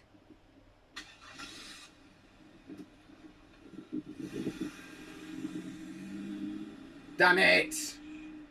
Jake's father tried to follow the car and get the plate number, but he couldn't. This was the last time the car was ever seen. Yeah. The car had clearly been parked outside multiple times watching the house, even past dark at later hours in the night. The driver of the car, according to Jake, would always smile and wave at him anytime they'd make eye contact with each other. And the last time Jake saw the car, the man inside started waving for him to come over, and even called out for him. Luckily, Jake was smart enough to go inside and tell his parents. It's not... That's a lot of intelligence for a 6-year-old, I'll give him that, but bravo, kid. I was once 3 kids out in their backyard. Some guy in a van, like a work van, said to the 3 kids, "Hey, you want to come in?" And this is peak brilliance from the eldest sister. She grabbed her younger sister and her cousin, her baby cousin, and literally called her mum out to the back, pointed at the man, and the man just smiled and said, "Do you want a donut?" and then just drove off. And the mother said, "I'm glad how my eldest daughter reacted," and she was like 5. Not clear why the car would be outside even at night. Pedo. He's a kidnapper. Considering the boy leaving the house alone at those hours would be extremely unlikely. Jake's parents brought the video to the police, but without a clear plate number, not much could be done. Jake's father went door to door asking each house on the block if they had cameras that caught the plate number, but he didn't have any good luck. The car never returned after this. But this happened relatively recently in November of 2021. Shit. So there's always a possibility that the man may return. Now, I'm not saying that it's definite, but mate, the father got literally arm's reach to the car. I don't think he's going to come back because that guy's going to assume that his plate got caught. He's probably burnt the car, got a new one, and plus burned the car anyway. That's a idiot. Whoever the hell at Buick decided, hey, let's make this ugly ass car design. That's hideous. No. Drawing you're about to see was done by a 7-year-old, and the picture itself is disturbing, but the backstory behind it is surprising. To start, the boy's father, Jeremy, sent the story and picture in. Jeremy has 3 sons. Jeremy's mother, Claire, sleeps over a lot to spend time with her grandkids. In Jeremy's words, his mother has always been on the stricter side, and that includes with her grandkids, but he says that's because she was raised in a stricter household. Jeremy's 7-year-old... Yeah, my granddad was raised in a stricter household, but he doesn't... I mean, he is a bit strict, but he is mainly more concerned about me getting a job now because I'm at that age. My mum continuously sticks up for me, God bless her, and says how Oh, you... Right. The reason I shot the TV, now bear with me, I have ninja eyesight. That says XF. And my brother recently got something called the... Yeah, it's a similar design. Maybe it's not an exact replica. American probably has like their discounted version, but it looks similar. Therefore, I shot it because it's a shitty gun, and I want it to burn. Right. Anyway, point is, Tom is considered to be the troublemaker, who acts out against his parents and grandparents the most. So because of this, it often leads to his grandmother Claire scolding him. One day while Jeremy and his wife were out of the house and Claire was watching the kids. Hey, if my grandparents scolded me, I'd fucking go like, what? Oh, you go like, oh. Mate, with the noise that you're making, you sound like you're sucking dick. Just, I have become increasingly rude, disrespectful, and very mean after meeting Satan, but I'm very glad that I did meet Satan. Because we got each other's backs, and I'm proud. Something happened between the two of them. Tom had hit his little brother for taking the last of the ice cream bars in the freezer, causing him to cry. Oh. This is commonplace. Yeah. Sibling rivalries often occur between toys, food, especially like candy, sweets, and ice cream. Not really clothes. Front seat. The front seat of a car. TV privileges. That's a big one. Muslings or blankies, as my brother used to have them. I used to have a blankie, but I kind of got outgrew that like relatively quickly. What else? Anything that requires like anything on the internet. Yeah, kids will try to tear each other apart. It is nuts. Behavior with Tom, apparently, as he's very violent with his siblings as well. In response to Tom's behavior and hitting his little brother, his grandma Claire smacked him and forced him to stay in his room for the remainder of the day. Claire told her son that Tom was throwing a fit in his room, throwing things at the walls and on the floor in anger. Eventually he quieted down, and upon trying to leave his room, Claire once again had to get physical with him to get him to listen. It was likely during this time that Tom drew the picture you're about to see. How about fuck off? See, I'm immediately not even interested. Jeremy and his wife returned home. They got an earful from Claire about Tom. Right, I will say, do not hit kids. I don't care how strict you are. My my nan and my granddad, they were, well, there was one occasion where my granddad did lose his temper with Max, but that barely got anywhere, and the only thing that happened to it was Max's feelings got hurt. My granddad had to use his leading voice and literally sort of, it wasn't yelling, it was more of like a loud tone. It wasn't that bad, but it hurt Max's feelings, and they did, my brother Max and my granddad did eventually make up. But yeah, grandparents barely ever raise their like yelling voice. Like they'll speak in a loud tone that sounds terrifying sometimes. Very angry and distressed, Jeremy and his wife entered Tom's room angrily, ready to scold and punish him. When they opened the door, they were surprised to see Tom with a smile on his face, looking up at his parents. Around him on the floor was his Crayola art supply backpack. Okay, this is straight up a reason why I'm never getting a kid. If I've just received an earful from my mum and she's told me how my child has acted like a little shit, and she's had to get physical with the child, like hitting him, and I walk into my kid's room and I see him creepily smiling at me holding 2 pieces of paper, I'm going to say, what are you up to? And if he just says nothing, I'm just going to load the gun and just go, what are you up to? I wouldn't shoot the child, maybe. Various pictures on the floor, along with crayons and colored pencils laying Oh no, I know what image this There was is. one drawing that stood out from the other crumpled up drawings, which Tom handed to his parents, and that was this. The drawing What in the Saint Bernard is wrong with your child? I don't care the fact that the grandmother just smacked him because he was being a dick to his younger brother, and this is probably in fits of rage from said child. But get your child to a counsellor. That is wrong, horrid, and I hope your child gets beaten to shit by Satan. shows what appears to be Tom sawing off his grandma's head, as she already appears to be hanging.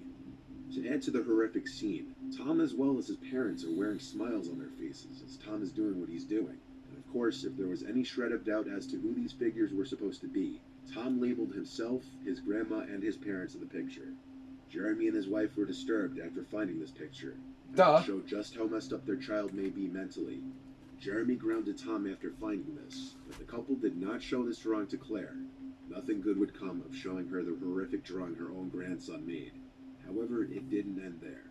The next day, when Tom was allowed out of his room to eat breakfast, Why have you not taken said child to a therapist? My God. Jesus. he told his grandmother at the kitchen table that he hates her and that he's going to kill her. Claire's reaction was one more of shock than anger. Jeremy once again sent Tom to his room. The way in which Tom said what he said was described to be with a hateful smile on his face, as if he were taking pleasure from saying it. Claire left to go home that day. From the time Jeremy sent me this, she hasn't returned to the house. Tom's behavior has apparently always been on the more concerning, violent side, especially for a child his age. However, this drawing and behavior towards his grandmother convinced Jeremy and his wife to start bringing Tom to therapy. The first few meetings Tom refused to speak, but eventually started opening up more when his parents would leave the room. Their therapist says that Tom talks about wanting to hurt his brothers for the things they do, and hating his grandmother and second-grade teacher. All I can assume they can do at this point is take it day by day with their son. You don't... Oh my God. See, you can't just show us a drawing of said child trying to saw off their grandmother's head and then expect us just to sit... I'm just saying, if that boy was Max's brother, Max would win. Max would straight up slap the shit out of him, strangle him, poke his eyes out with his thumb. Max is violent, but it's autism violent. And autism violent is the worst. When you have hate violent, it's, you know, subduable. But when you have pure, unrivaled ADHD and autism violence, you are not stopping it. The only thing that could probably stop it is steroid anger. You know, the drug steroids. This last one was a bit different in that the kid is a little older than the others, and some of the drawings were done on a computer. The child who drew the pictures you'll see shortly was 13 years old at the time. The drawings were found and submitted. So he's a year older than my brother, 4 years younger than me. Definitely not. I'm ready to be traumatized. By his older brother Cody. The little brother's name was revealed in some of the images, but I'll blur them out and refer to him as John. Why? John is described as a recluse by his brother, who gets picked on by some of his classmates. Okay. Though he found these pictures a year ago, he submitted them recently. Now the two boys are in high school, with Cody being a senior and John being a freshman.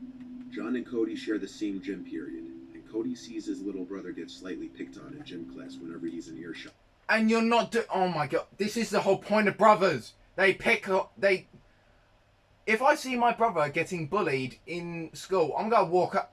This is what happened in Flip Out, by the way. Some kid in a fucking football shirt was acting all tough after he pushed my brother at the trampoline.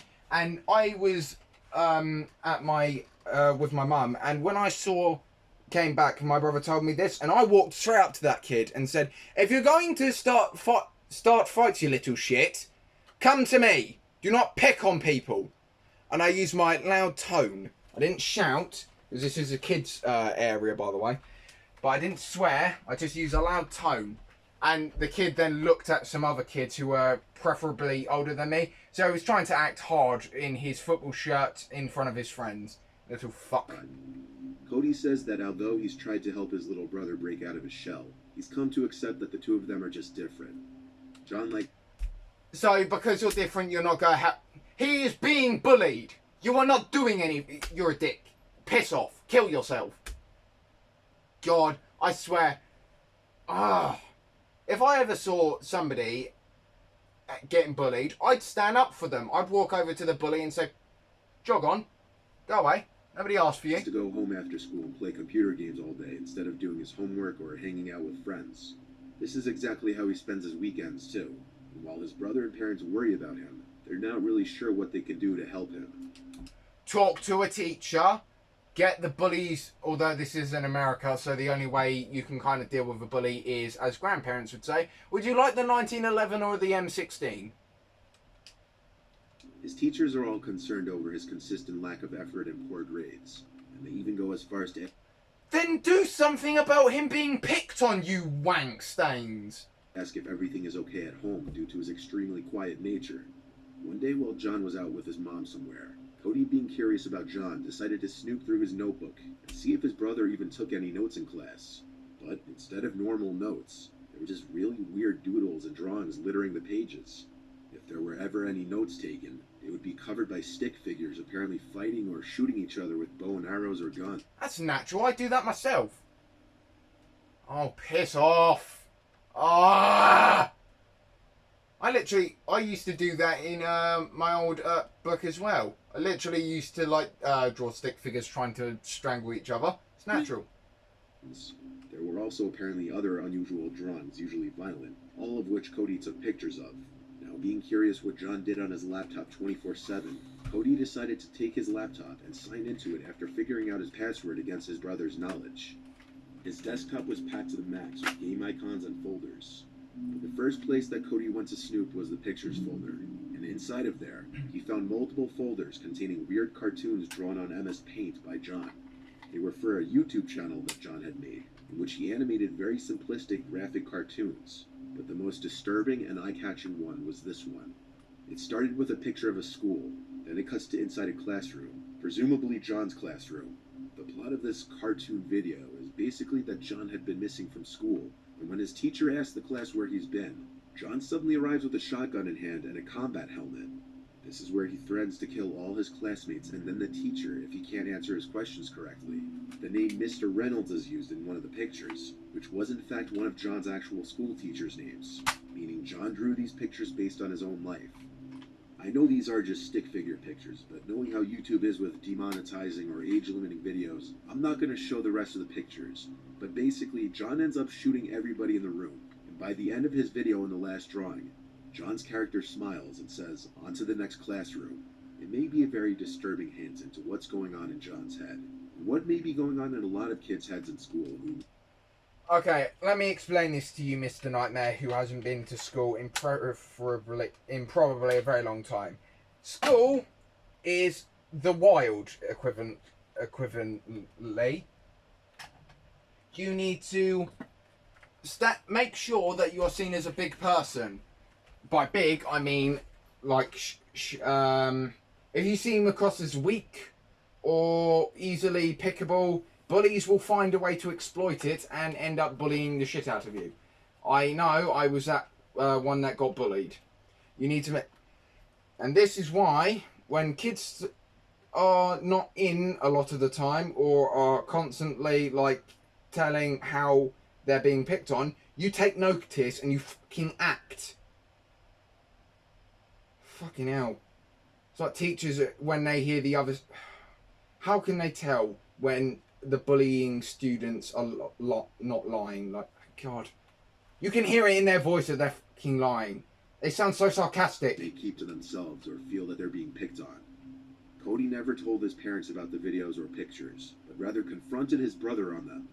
Out of embarrassment, most likely, Sean deleted his YouTube channel and got extremely angry at Cody, but he never ratted him out to his parents for going on his laptop, because he knew Cody saw some bad things on there. Cody had a talk with his brother, asking if he ever had thoughts of doing what his drawing did. Mate, I wanted to kill my bullies all the damn time. I never got called out about that. Fucking hell. And also, I'll tell you one thing, and maybe the older brother didn't fucking try to... Right. All the older brother did was try to get him out of his shell. That did fuck all. What do? Leave him to get picked on. That is not the child's fault. That is your fault for not fucking acting out. You let him get picked on, and now you're... His video, and he said absolutely not. It was just for YouTube views. A year has passed since then, and Cody says he's tried to help his little brother, who continues to act differently from his peers. And he contemplates going to his parents about the things he's found on John's laptop. In a situation like this, it would definitely be best to inform authority figures, as in this circumstance, given John already gets picked on and keeps to himself most of the time. Oh my God! This is so stupid! People are gonna, oh, my brother's getting picked on. Do I do anything about it? Fuck it. The images he drew may be indicative of something he fantasizes about doing in real life. I fantasize about killing people all the damn time. And I was getting picked on. What happened? Fuck all. Oh my God. People are so stupid. You are literally, if you... It doesn't take that much. Yeah, that kid there, that kid's traumatized. That kid's on some shit. And needs to have a thorough talking. God.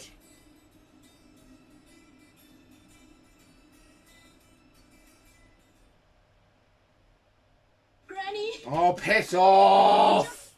Suck my dick. Knob. Hang on, guys. I'm gonna go ask my mum to make me some lunch. I did ask her.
Yippee-ki-yay, motherfuckers!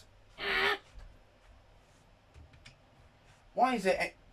I had this out before and it didn't let me skip. What the fuck? Now, I picked this one specifically because I can relate to this. I've been home alone a couple of times. I'm 30 years old, and I share a house with my sister. It's a 2-floor house, a mother-daughter house, meaning it has 2 kitchens. My sister takes the downstairs, I take the upstairs. My sister isn't home a lot because she often stays with her boyfriend who lives 20 miles away. Like I said, I'm 30. I shouldn't let being home alone ever freak me out. But, admittedly, sometimes it does. This happened on a night that I was home alone in my living room, watching a scary movie. Oh, My part of the house is an open layout, so the living room, dining room, and kitchen are all one big space. My couch is in the middle of the space, so as I watch TV on the couch, my back is to a large part of the room behind me. So for those a little more easily spooked, it wouldn't be the most comfortable place to be sitting alone watching a scary movie. I'll admit, as I watched in the dark room with nothing but the light from the TV to cancel the darkness of the room, I found myself glancing over my shoulder a lot. I like to think I'm not the only 30-year-old male that does that. But anyway, after the movie, I brushed my teeth, turned off all the lights in the house, then went to sleep. My sleep lasted for about 2 hours. I woke up around 1 a.m., and I wasn't sure why I woke up at first. Then I heard a voice downstairs. It sounded like my sister. It sounded like she was inside the house, so it's not like she was calling for me to open the door. Right, so, first off, right. I was going to say something. Brain function. I don't remember. Yeah. Yeah, I don't remember what I was going to say. It's probably something stupid. But still, I knew it was my sister's voice. I didn't know what she was yelling up to me, though, but I was still groggy and not thinking straight. All I could think was that she must have been called. I had 2 things I was going to say. Right, first off, people that say the bloody human body automatically wakes itself up because it senses somebody looking at them. Okay, explain to me why I woke up 7 in the morning this morning and there was nobody in the room. And bear in mind, I sleep with one of my Nerf guns like literally in my hand. I have like it literally taped to my hand. The finger is in the trigger section. I'm that paranoid that somebody is going to try and break in. Why, you say? Because I've given away my location to where I live like several times in many videos that I've taken down because, you know, fuck all you. But, yeah. Calling for me, or arguing with her boyfriend. So I got out of bed and went into the pitch black hall. I turned on the hallway lights and then made my way through the living room and heard my sister's voice again from downstairs. Now I could understand her to be saying my name. I made my way downstairs in the dark, yelling back at her, "What is it?" I looked for the light switch in the foyer downstairs, but couldn't find it. I'm not lying when I say I was groggy as hell. I walked down her little hallway towards her kitchen, find a light switch, and flick it on. The light in the kitchen lights up her little apartment, including her living room. The light starts off dim and needs time to brighten up, but I still saw that there was no one down there. Not her, not her boyfriend. I went to her bedroom, but it was empty. I called her name really loudly one time. No one called back, but shortly after I yelled, I heard something drop to the floor in my sister's bedroom, which I had just checked, and it was empty. I went back up the stairs like a little kid and went back to my bed to where my phone was. I tried to call her a few times, but she didn't pick up. I had myself locked in my room, wondering if I had just hallucinated all of that. No. Eventually, I fell asleep, and in the morning, I woke up to text from my sister asking why I called her at 1 a.m. I asked her if she was home last night, and she told me no, she was currently staying at her boyfriend's house. I went downstairs to her bedroom to see what may have fallen down on the floor, but there was not a single object on the floor that could have made that noise. I'm led to believe I hallucinated everything I heard that night, but that's what I want to believe, because the alternative would be much more horrific. But I've never really hallucinated anything else, or had any kind of sleep disorders, so how vividly I heard my sister's voice, and that sound in her room. Oh really my freaks god, me I'm out. getting spammed with ads. It is... Oh my god. If I get another ad... Jeez, why have they done this? This is, like, actually kind of rare. Van. What? What kind of dumbass name is that? I was left home alone a lot as a kid, just due to the fact that my mom was single for a good chunk of my upbringing, and she worked as an RN on a crappy RN schedule, and my brother went away to college. This was a night that my mom was working an overnight. It was a weekend night, so I had this girl Molly over who I was talking to, and she hung out for a while. We watched a couple movies and whatnot, and eventually she had to go home because her parents don't like her out late, so I was left alone to hold down the fort. I continued to watch TV in my room in bed. My bedroom is upstairs next to the backyard, so when someone dragged one of the chairs on the deck outside, I heard it. I got up and looked out the window, and I saw someone sitting on one of the deck chairs down below. I called Molly's name thinking it was her. After all, she'd only left under 10 minutes ago. Whoever it was looked up at me, but it wasn't Molly. I immediately pulled away from the window to hide. That was not anybody I recognized. Not in the darkness, at least. I texted a few close friends in our group chat if it was one of them messing with me. The ones who answered all said no, and asked what I was talking about. I didn't really believe any of my friends would come to my house to mess with me like that anyway. Scared shitless, but still curious, I slowly walked back over to the window to look down again, and that person was still sitting in the chair, looking up at my window. It was a he, that much was clear, and he definitely saw me. I hurried away from the window again to turn off the TV. I sat in my bed in a ball, basically, with my arms wrapped around my knees. I waited in darkness for a while. I didn't even want to turn my phone screen on because I was scared he'd see the light. I didn't even want to move because the window was opened, and I feared that he'd hear any movement I made. I wanted him to assume I was just no longer in the bedroom. I waited enough time. It had to be a solid 5 minutes of just sitting there. I highly doubted that man outside could still be there. I finally...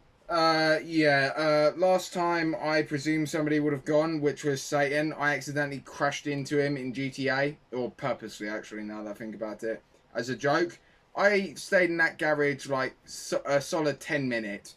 You will not believe how patient he is. He had set, by the time I came out, he had set up a couple of trucks to block my exits from the Los Santos Customs garage, and then the last thing I hear was a clown horn beeping, and I die. Basically, Satan has created a character called Scooter Spastic, and it's funny as hell. Mustered up the courage to get up and look out the window.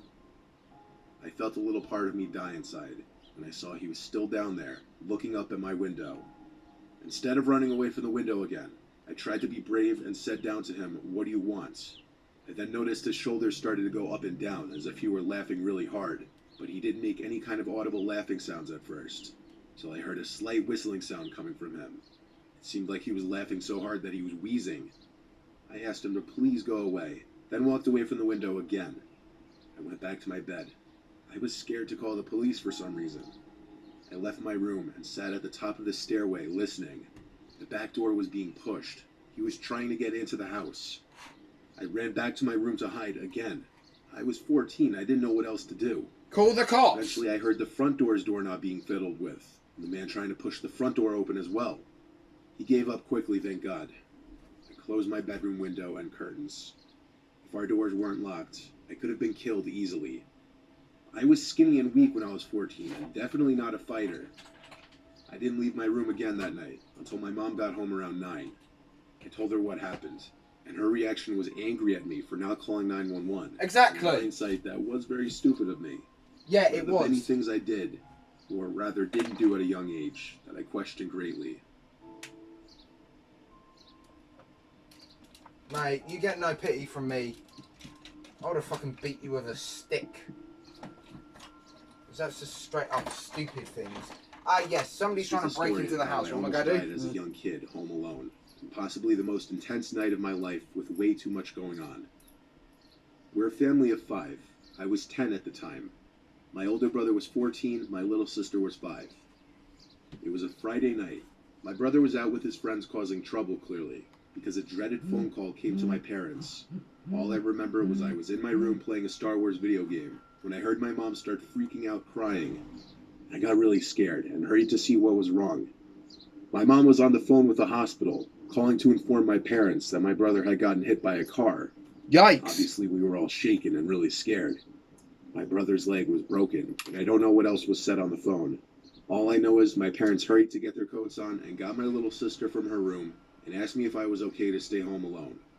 I said yes, and they hurried out to the car and left. I was, of course, really worried for my brother, but I really didn't want to go to the hospital and see him in any kind of bad condition.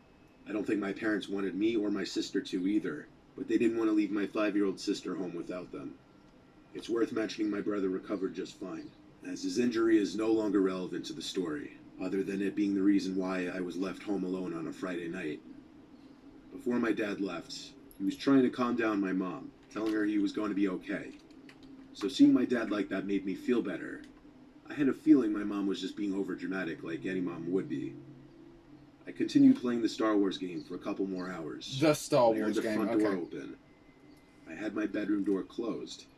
By this point, it was easily past midnight and past my bedtime, so I turned off the TV and PlayStation and crawled into my bed with my Game Boy. I tried listening to hear my parents' voices, maybe hear if my brother was with them or just hear what they were saying, but I didn't hear anything. After a few minutes of not hearing them even come up the stairs, I had a feeling something was wrong. Wait, his parents came back? And Or quietly something? opened it, then walked over to the ledge and banister that overlooked the living room.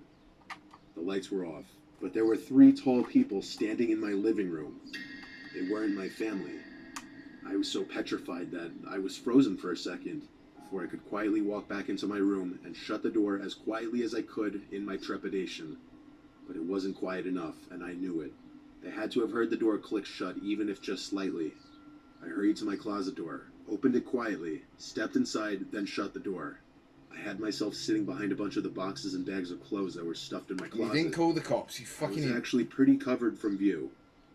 There was this short period that felt like forever that I was anticipating my bedroom door open, and it did. And at that moment, I knew I was going to die. I heard footsteps walk into the room. I couldn't tell how many people. It may have been 1, it may have been 2. I heard the footsteps move to my bed. Then I heard my covers being played with. Then silence. Then more footsteps towards the closet door. Then silence for a few seconds. And then the closet door opened.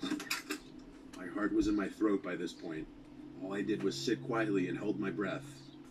The door was open for a really long time, but I didn't look up. I didn't move.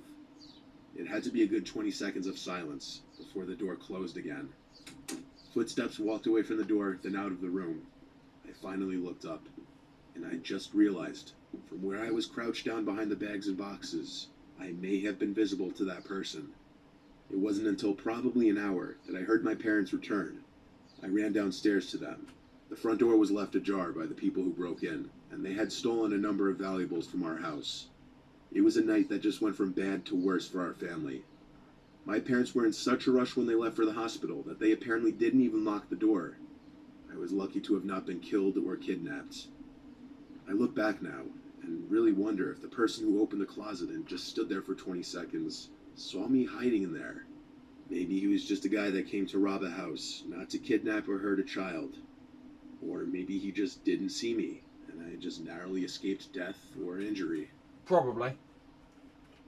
You would have no reason to kidnap you if... Mate.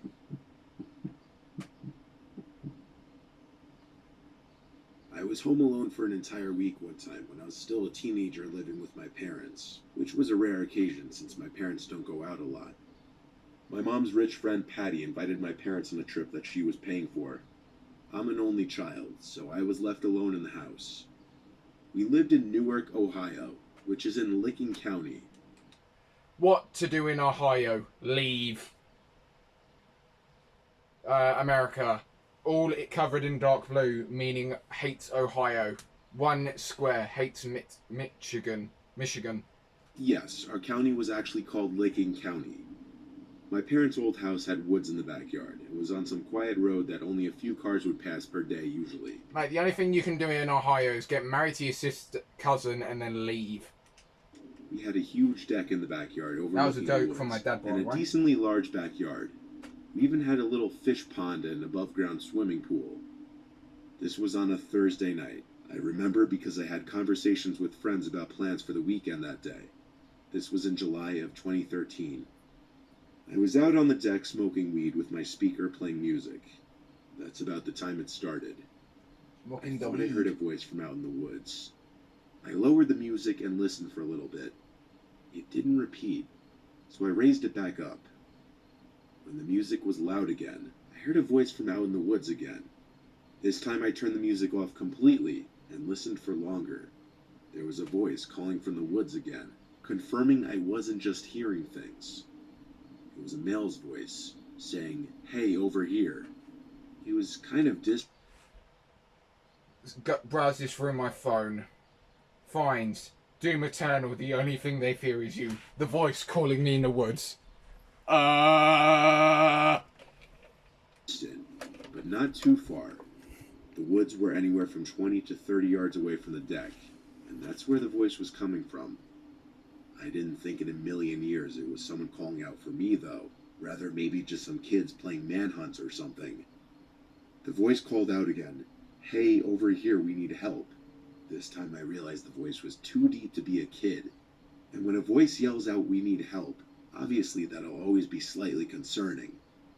I was getting a little bit uncomfortable now, because now I was questioning if these yells were directed at me.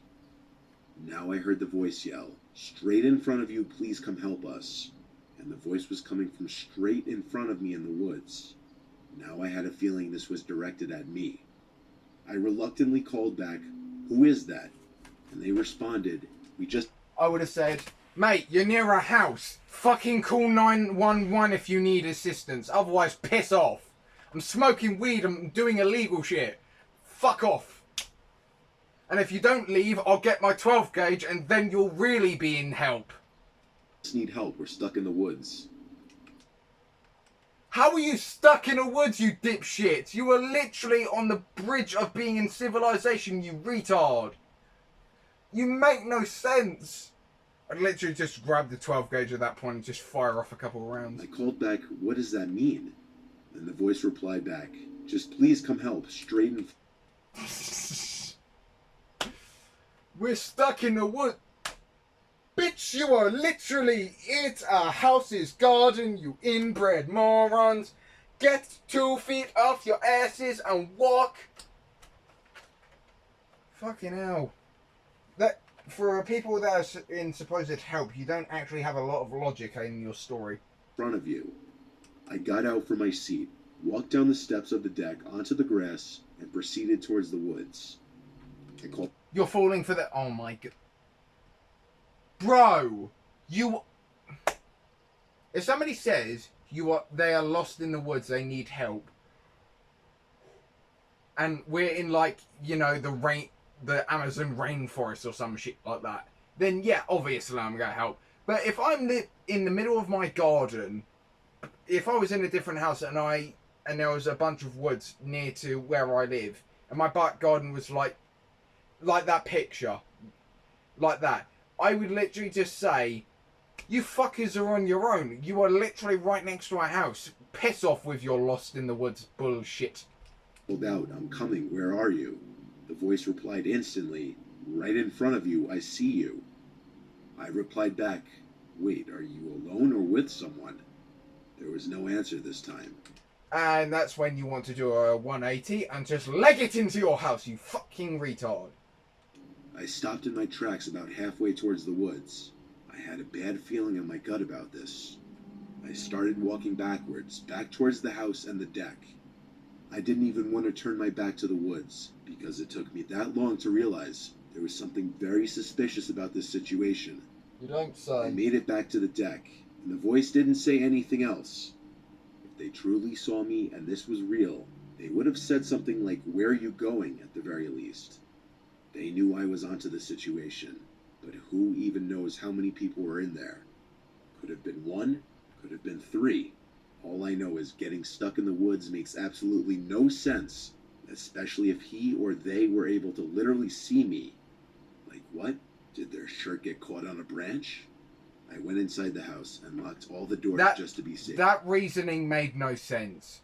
If they're lost in the woods and they can see you, they would also see the house right behind you, which would still be right in front of them, so they would not be fucking lost in the woods. That makes a reasonable sense of explanation. What you just explained made absolutely fuck all sense. I'm just as lost as that person in the wood. I chilled in my living room for a bit, still high, and I think that's why I was more trusting at first, because of how high and relaxed I was.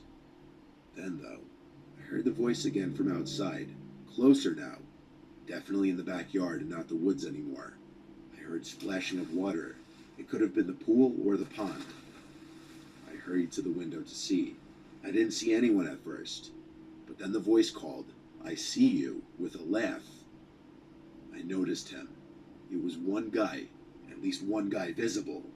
He was hidden behind the pool on the other side, and I could only see his head.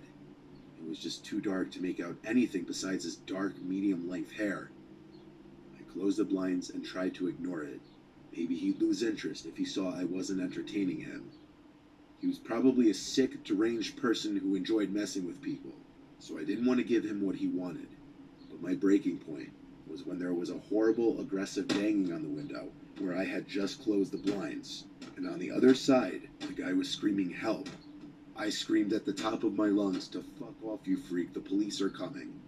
I screamed it over and over, trying to make myself sound crazier than him.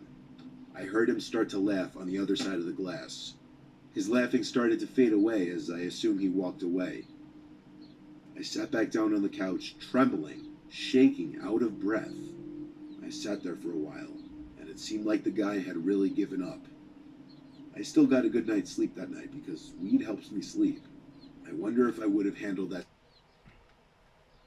I mean, I'm glad that this guy, because in that sort of scenario, I would have called the police, but if he would have said, help, I would have said, "Fuck off, you whack job. I am literally just as mental as you. Do not fuck with me. I have a fucking shotgun, and I know how to use it." Situation any differently if I wasn't high, though. The situation made me more paranoid about who I opened my door to. We didn't open the door, though. Piss off. Oh my god. I don't care. Go away. Piss off. Anonymous.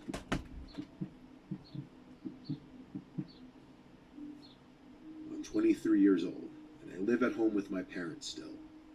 One day they were both not home, and I was outside playing basketball in the front yard.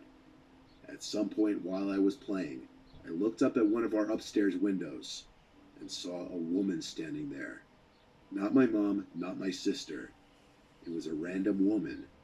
I guess when she saw me looking at her, she dipped away from the window. When I went inside and upstairs to check the lounge room, she wasn't anywhere. I checked every single room I could, every bedroom, the bathroom, every closet. Then I checked the downstairs. How old are you? Because you sure as hell must have been smart enough to realise, maybe I should call the cops. Which included the living room, kitchen, dining room, one bedroom, and more closets. Finally, I checked the basement, and I highly doubted she could be down there.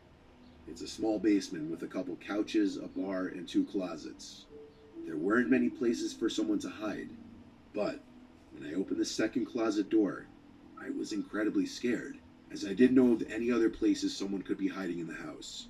This was the last unchecked spot that I could think of. Grab your gun. I yanked the door open as if I were ripping off a band-aid, and like I did with the closet before this one, I right away pushed myself into the closet just in case that woman was in there and I'd have the jump on her. But all I pushed myself into was a bunch of coats and coat hangers. I was so confused. I wasn't going to question my sanity, though. Mate, you just saw a woman in your window, continuously hunted for her, and when there was only one door, you bravely, but stupidly, but mainly bravely, ran into it, not giving a fuck. Stupid but brave. Courageous. I would have grabbed the pistol, just in case, I got, but you still handled that pretty well. I definitely saw that woman, and I knew it. It wasn't the kind of thing you would just so vividly imagine. I went back to the middle floor and screamed very loud that whoever was in the house needs to get the F out. I I actually screamed so loud that our next door neighbor came over and asked if I was okay. I told him that I literally just saw a woman at our upstairs window watching me play basketball. He came in and helped me search again. When we couldn't find her, I was left to assume that she snuck out through the back door, which I did unlock after all when I went to grab the basketball from the yard. So my neighbor left. I locked all the doors, called my parents, and told them the crazy story, and they weren't too thrilled. But they asked me to make sure nothing was stolen. I did just that, and luckily it seemed anything that was worth something was still in place. So now fast forward to that night. I went to sleep after checking the house one more time just for peace of mind. Nah, It it's was in the hard to fall bedroom. asleep though. My mind was racing for obvious reasons. Most people can't relate to seeing a stranger at their window inside of their house. I'm sorry, but this if no, I'm sorry. This guy is actually like fucking stupid. Because there are several people in my close who are firefighters and are, if somebody's in danger, they will burst down the door if possible, if needed. So if I came out of the taxi after coming from school and I knocked on the next door neighbour's door and said, I just saw somebody in my bedroom and it sure as hell ain't my brother, my dad or my mum. I know what they look like and that wasn't them. And I will literally call the cops, proceed to look, get like a stick or something, because we have a couple of sticks outside our garden, walk upstairs, walk everywhere, and there is very few places people can hide in this house. But I look, because, yeah. But I sure as hell wouldn't just go to bed that very night. Even though I found nothing, even though after just seeing the person in my house, I'd still call the fucking cops. Even if there was nothing stolen. I'd just say, I saw somebody in my house, I haven't checked, can you please check? My God, people in these stories are stupid. But my restlessness helped me out in this situation, and here's why. I was finally starting to drift away slightly. Then I heard some noises from the other side of me. I had the fan on above me, so the room wasn't dead silent, and that's why I didn't immediately turn to my other side at the first sound I heard. But the sound started to sound human-like. I turned to my other side, and there she was, getting out from under my bed. She stood up tall above the bed, and I screamed so loud, louder than earlier before. I jumped out of my bed and tackled her to the floor and had my hand around her throat, asking her who she was. My doorbell rang, my neighbor again. I picked the tall, dirty-looking woman up off the floor and dragged her to the front door with me as she struggled and scratched at me. I still have 2 scars on my right arm from her claws. I opened my front door to my neighbor again, and he let himself in and helped me restrain the woman. This was when I called the police. The whole time we waited for the police, the woman was screaming and cursing at my neighbor and I, threatening us too. The best way to put it, she looked and acted like a meth head currently suffering from withdrawals. When the police arrived, one of the officers knew exactly who the woman was. They had dealt with her multiple times before. Her name was conveniently Karen. It was satisfying to watch her be brought into the back of the police car. I let my neighbor know how grateful I was for him coming so quickly to help. And that night, my mind continued to race. But instead of being completely freaked out, which I still was a little, I felt this overwhelming feeling of satisfaction. And I can't fully explain why. I can. Dude, you just one-handed a crack at... You just one-handed... Mate just had somebody sneak out from underneath their bed, tackle them to the ground, grab them by the throat, drag them downstairs while they were, without a doubt, scratching the shit out of them with their nails being so long, their claws, pushed her against the wall as he opened the door. Mate, this man is confused as to why he feels so satisfied. Man just took on a meth head and didn't die. He got scratched, but he took it out. Also, I know how I always say Karens are fucking nut jobs, but one of my teaching TAs have a friend who is Karen and gets very annoyed whenever I talk about, the typical meme Karens. So I will say, I like the stereotype name, but I also dislike it because there are a lot of very actual nice Karens out there who are now getting taken a piss out of, which is unfortunate. Also, guys, sorry the video is so long because I want to watch all these videos.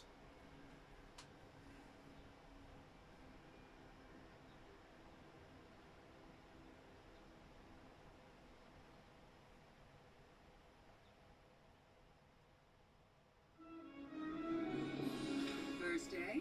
Who you I am so sick and tired of your...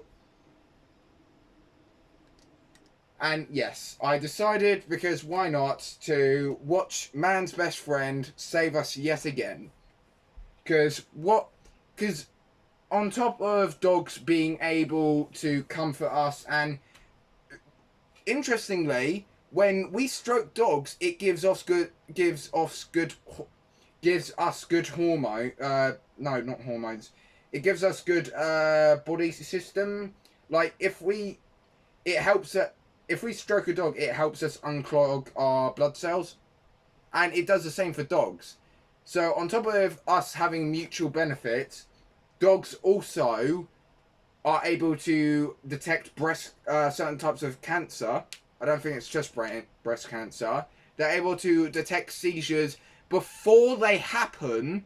They can smell out drugs, guns. They can smell out stuff that isn't plastic, because plastic screws with them.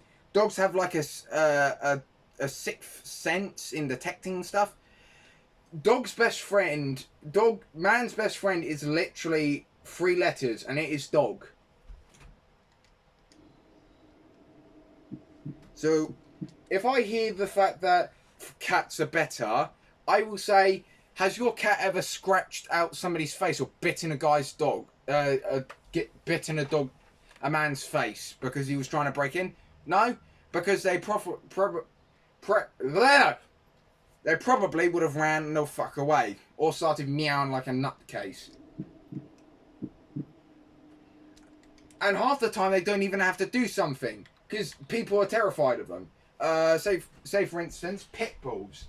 Now they are not bad dogs. They're not bad dog breeds. They've just been bred to fight dogs, and that is where they've got their terrible, terrible reputation from, and it is horrid. They are one of the most kindest dogs in the world. Chihuahuas. Do I need to say anything more? They are loud, they're noisy, they're irritating. A burglar breaks in, they will just start screeching the hell out of shit. Doberman, German Shepherd, all those big dogs. They don't even have to do anything. They could just sit there, look at the stranger who could be unarmed. If he's unarmed or something, he's going to shit himself and leave immediately. I take my dog Hemi for a walk twice a day and let him in the yard once. When I take him for a walk around the neighborhood, I always try to take different routes just to keep it from getting repetitive, not just for me, but for Hemi as well. Oftentimes on the weekends, I take him for longer walks since I have more free time, and I don't have the stress of other work-related things still lingering in my mind. On a cloudy, humid Saturday evening, it was one of those times that I decided to take him on a long walk. I'm talking like almost an hour. We were in a part of the neighborhood I wasn't too familiar with. I found a walking trail that was part of the town's huge nature preserve. It was a rather... I will say though, like, I am very, very, like, curious. Like, you know how blind people, sometimes they get the guide dogs. How exactly is it that the dog knows, like, I get the dogs can, like, memorize different routes and all that, and it's very incredible. But I don't think dogs can read our minds, can they? Because maybe, I don't know, but if I want to go for the shop, say for instance, but I take the route of I'm going for a walk route instead of I'm going to the shop route, will the dog just go like, ah, he's alternating his path, okay. Like, can somebody explain to me how... I'm sure it's very simple and I'm just overlooking, but yeah. low-key path. There didn't seem to be any other people on it but me. It was a rather narrow path with woods on either side. It wasn't a cement bike path like the other trails in the preserve. Hemi led the way, pulling the leash harder than usual, probably excited by all the new random smells he was picking up. Eventually on the trail, we passed this little square park. It had a swing set and little playground, along with a basketball court, or rather what was once a basketball court, as there were no hoops. I decided to walk in through the little opening, as Hemi was going crazy over something. I was planning on just sitting on one of the benches facing the playground to take a break because I was getting a little tired, but when I sat down, Hemi kept pulling and started barking at something. He'd only really do that when he saw another dog or animal, sometimes people, but less often. So I entertained it and got up and started giving him slack to run towards whatever he thought he saw. I looked into the woods but couldn't see anything. The closer we got, the more aggressive Hemi got, until he was basically choking himself with the collar, trying to pull me into the woods. Then out popped a man from behind a big tree. He was laughing and saying, "Whoa, whoa, he caught me." I told Hemi to calm down and pulled him away from the woods.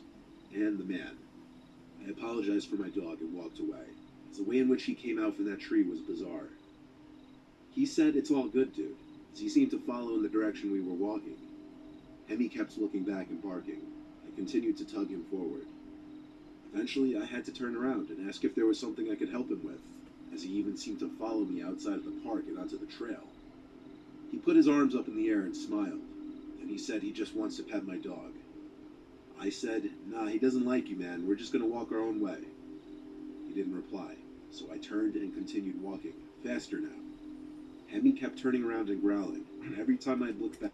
Right, I'm sorry, but whenever I get a dog, if I ever were to get a dog, say for instance, and said dog started barking at a bush, I would instantly assume, okay, maybe my dog's just smelt a rabbit or something. So but if he starts getting increasingly more aggressive, even after, because I said to my granddad, if I ever got a dog, could you help me train him? And he said, sure. And my granddad has one of his dogs. He is trained to literally disobey any, like, if he's off the leash, he'll go nuts if he sees like a rabbit, and he will chase it like any normal dog would. But if he's on the leash and he sees like another dog or anything, he's on point, he's focused, even if he gets told by my granddad. He focuses even if he paid attention. But if my dog is going increasingly more nuts, and some guy pops out of the bush saying, "Whoa, you got me," I'm immediately going like, calling 911. "Yeah, officer, my dog's been going nuts. Some guy was in a bush, and the guy in the bush has literally..." I know this sounds like I'm being a bit of a nut job, but my dog is losing his shit. And the guy is literally jumped out of a bush. I don't even know this guy. It's just a random stranger.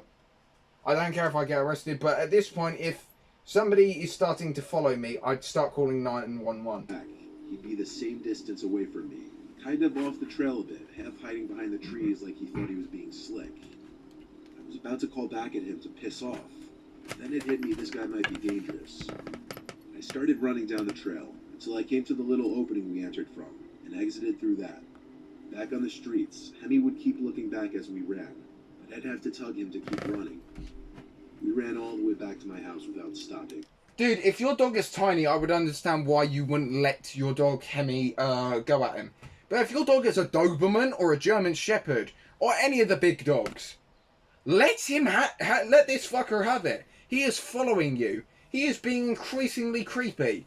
Let this dog have his fun and tear the shit out of his arms. Although the guy could probably be innocent or I don't know. I hate the fact that fucking the dog would get put down. I actually do cardio regularly, so I wasn't concerned about that guy keeping up. I highly doubted it, especially since Hemi stopped looking back eventually.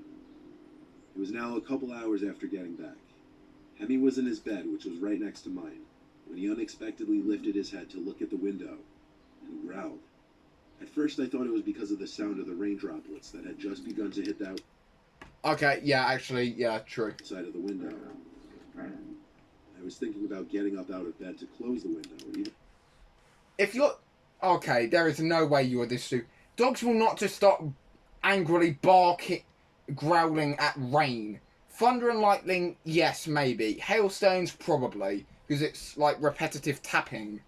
But if it's just raining, unless it's like hard rain, your dog's not going to be losing it about a bunch of raindrops from the sky. Even though I was already comfortable in bed. Then it happened. A voice speaking into the window. A voice I recognized from a few hours ago, asking if I knew why he was in the woods. Hemi started going crazy. I jumped in my skin and turned to the window. I couldn't see his features or face, but Okay, this is where people start getting nervous. Okay, if you are in America and you have a dog, you have two things on your side: guns and man's best friend. You are not going to lose this easily. Your dog... I'm not going to say that sentence because I'm going to start crying. But you are not going to lose said fight, because man could only have possibly a gun, and he only has 2 targets. So either way, he goes down.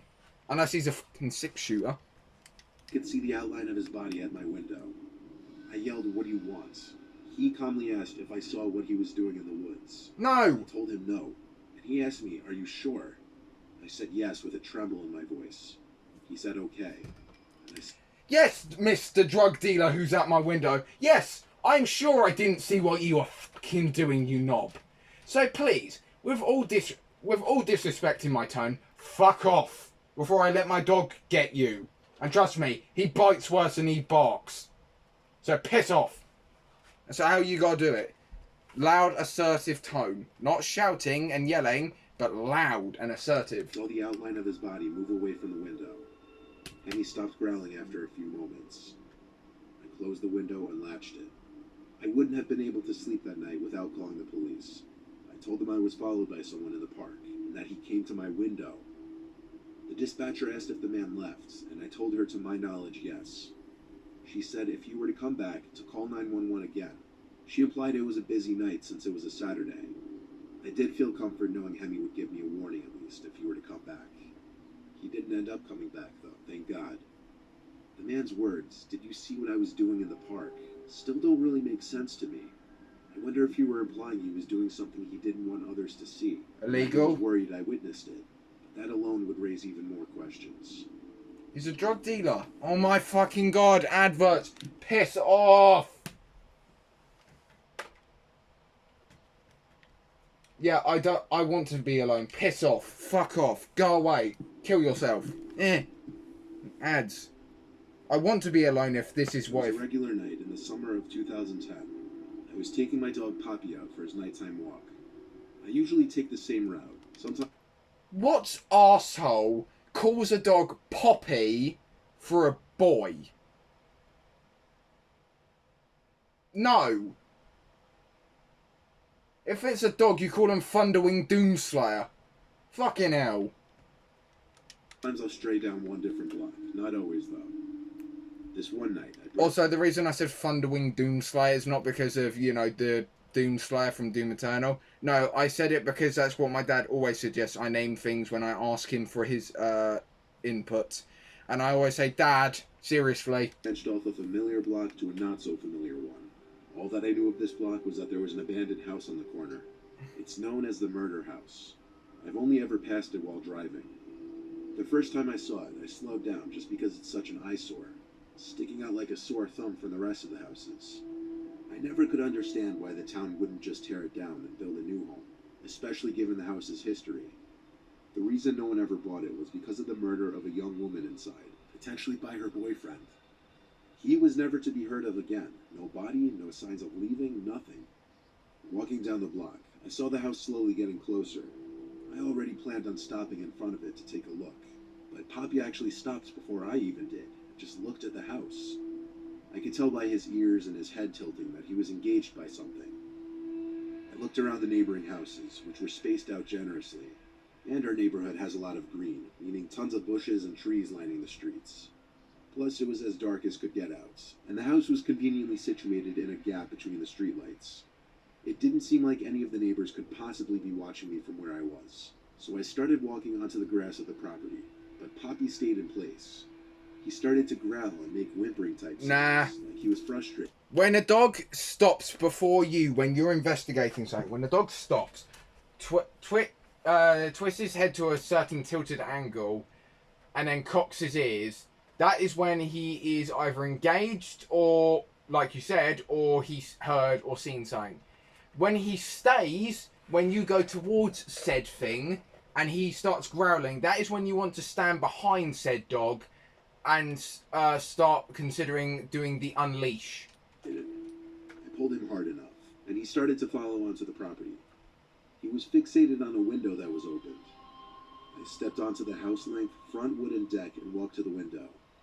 Poppy was still making growling and whimpering sounds. So why are you going towards the building like an inbred? I pressed my face up to the screen of the window, surprised the window was even left open. I started to wonder if maybe someone was still managing this house in some way, whatever that would even mean. Inside the house was dark, but not pitch black. I could see the walls to the empty living room, and then the opening in the wall that led to a back room with another window. As I was observing, I heard the sound of something inside the house, like a blunt object hitting the floor. It came from further back in the house, like in that back room. Having my dog with me gave me some kind of weird confidence boost to go through the side of the backyard. The backyard was literally huge. The grass was very tall, indicating You are on probably private property, therefore if somebody were to call, you and person would get arrested in said building. So why don't you back away from said property and call 911 and say somebody is in an abandoned building and I think they're up to no good. I was likely wrong about any kind of property management. Only thing in the big yard was an old wooden decrepit-looking shed in the corner. The door to it was slightly open. I was more curious about looking in through that window. Okay, this is where... I swear, people are just dense. My God. As I looked inside, I couldn't see anything except an empty black room. Probably what was once a mudroom. Poppy was looking at the shed, not barking or growling though. He was kind of silent. I walked quietly. That's when you towards want to the be shed, concerned. tugging him slowly and softly to keep him quiet too. The door was open enough for me to look inside the giant shed. It was not empty. There weren't tools or bicycles or anything. There was just this skinny girl standing in the middle of the otherwise empty shed. I say girl, but I couldn't tell if it was just a girl or a woman. Poppy suddenly went ballistic, barking and making these noises I could only describe as a dog's version of screaming. He wasn't pulling to go inside of the shed, he was pulling to get away. The girl's head inside the shed turned to the door and I ran. We ran.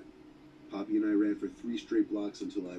Okay, I'm just saying, when your dog is the one that starts doing a dog version of a scream, that is when you run for the hills. You do not stop running until you are in a different state. Mate.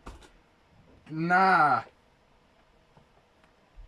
When dogs growl, you get like some sort of fear. But you're not like completely terrified as if you were on your own, because you have like someone there to help you, and that's your man's best friend. But when your dog shits himself out of fear and screams in their version, that is when you want to reconsider your life options and what got to that point. I was out of breath, and we walked the rest of the way back to my house. I went to a house nicknamed Murder House, where a young woman was killed potentially by her boyfriend. And then I witnessed a young woman standing in the middle of that empty shed. I don't know if I believe it was an apparition, or just some girl by chance trying to explore that abandoned house just like me.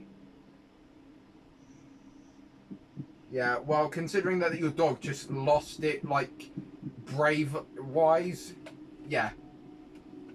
I was 10 when my parents let my brothers and I get our first dog. Aww. I'm the middle sibling, and it was always my older brother and I's job to walk the dog. Our dog's name was Nyla. Nyla was a golden retriever. Yay. My brother would walk her in the afternoon after school, and I would walk her at night. I don't remember anything about what kind of night it... I'm sorry, what, did I just hear your parents are stupid? My eldest brother would walk in the afternoon, where it would be less time for me to get kidnapped. Yeah. Oh, your pet. Yep, hang on, guys.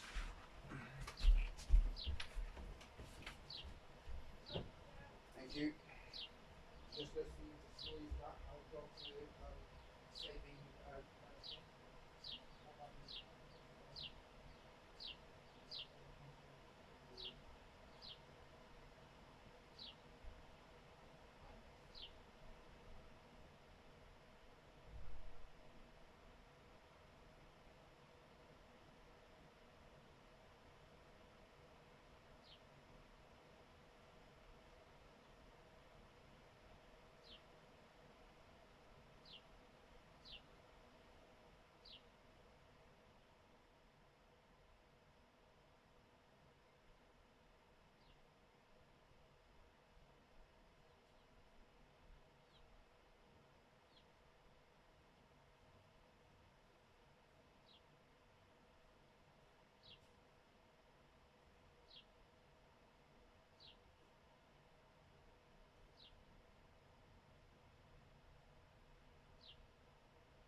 Rightio, sorry guys, I'm back. Sorry. Had to grab a quick snack and my actual lunch. It was cold, warm, weeknight, weekends, nothing. Yeah, All the details I remember are what I'm including in my recounting of this experience. yeah, I parents was are like halfway stupid. through my walk with Nyla when she looked across the street and her tail started wagging. She started barking and tugging to go say hi to this dog that was being walked by a man across the street. But yeah, I'm just saying, whoever is telling this story, your parents are officially morons and they do not deserve to have children. Yes, let's let our older child walk the dog in the middle of the day, you know, when people are less likely to commit a felony. And let's let our middle child walk the dog in the middle of the night, because that definitely won't go fucking wrong, regardless whether he's with a dog. The man made the decision for the both of us to cross the street and allow our dogs to say hi. His dog was a very tiny, fluffy dog. I think it might have been a Maltese. His dog seemed very timid and like he didn't want to be bothered by Nyla. The man asked my name and I gave it to him, and he told me his name. I don't remember it, honestly.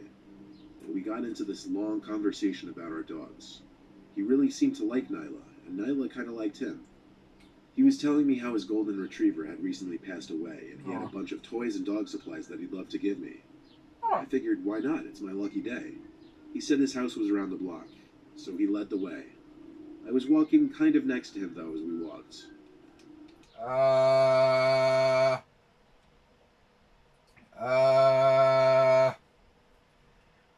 I'm sorry, but no matter how nice you seem, if I had a dog, I would say, right, sir, I just met you.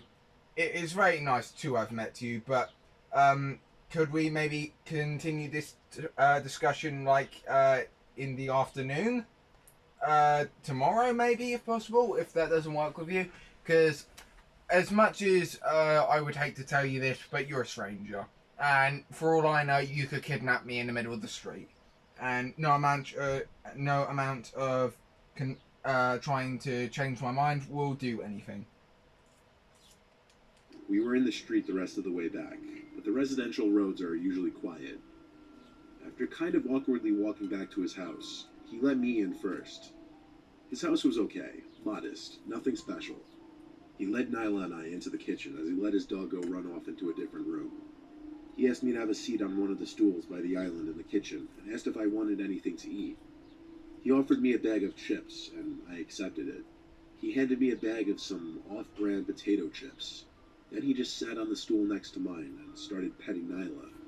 He was awfully close to me, and then he looked down at the bag of chips, I think, as if he were waiting for me to open it. I put it on the island in front of me. He just sat there petting Nyla, not saying much. I was wondering when he was going to get the dog supplies he promised.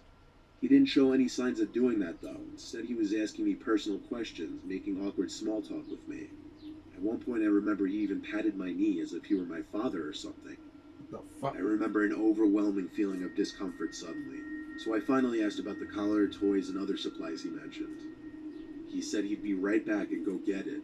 He said it, not them. I remember picking up on that. He left through one of the two doorways in the kitchen, and I heard him stomping downstairs to the basement. Moments later, I heard him call up to me to come downstairs and check out some of the stuff he wanted to give me. Okay, right. Considering what's just happened, I'd be going, are these toys really worth it? I'd just bring the dog with me at this point. Like, seriously, fuck that. I got up just to walk over to the basement door, still deciding if I'd want to go down. But then Nyla started growling at something behind the open basement door. I looked. There was someone crouched down in the dark hallway. I didn't really know what to think, but I just left the house in a hurry. I got home and didn't say anything to my family. I just went to my room the rest of the night, quiet and shooken up. It was the first and only time I ever felt I was about to be targeted for being a young age. And that is why you don't let the middle child go out in the middle of the night. The parents are stupid, and I hope they lose their children. You know, I'm not even a parent, and I even know more than these idiots. Yeah. Yeah. As soon as that guy patted me on the knee and started asking me personal questions, that's when I would have let the dog out and go. My only explanation was there were two men in that house, and the second I'd walk into that basement, the other would have shut the door on me. I didn't tell any of my family about it simply because it made me uncomfortable and honestly slightly embarrassed. Telling the internet anonymously is completely different.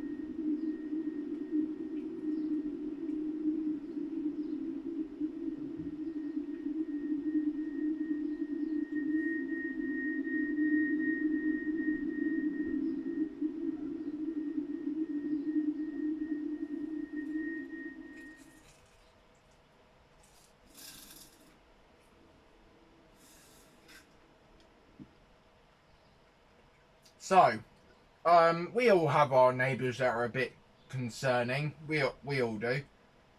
I, for one, to my left there is a wall. Through that wall there is a bunch of there is a lady and her son.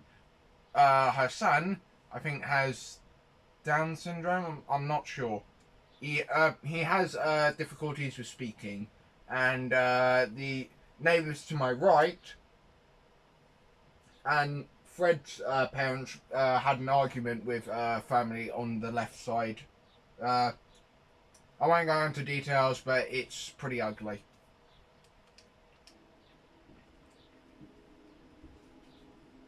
I bought a vacation mobile home almost 2 months ago. It's a complete shack. 2 small bedrooms, a little living room, kitchen, and 1 bathroom. It's simply meant as a nice, peaceful place to come to escape the city, either by myself or with my girlfriend, if I ever get one. The property has 2 acres, so it's nice and roomy too. And one of the main appeals is that it's only a 10-minute drive from a mountain that I like to go snowboarding at a few times a year. Nice. My first time there, I was decorating the place with my family. We all went to one of the local furniture outlets in the area and picked out a few couches. We actually banged this all out in one weekend, and thank God for my dad's pickup truck, which made transporting all this stuff easy. Nice. During all this back and forth from store to mobile home, I guess the closest neighbor noticed all the commotion, and he came over to greet us. He introduced himself as Dale. He was, I guess, what you'd expect from a local here. He had a thick Hudson Valley accent, and his dialect and mannerisms were obviously different than, I guess, us city folk are used to. Nevertheless, he seemed nice at first.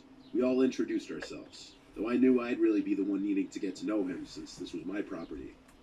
After chatting with him for a while, we tried to resume unloading and bringing furniture into the home.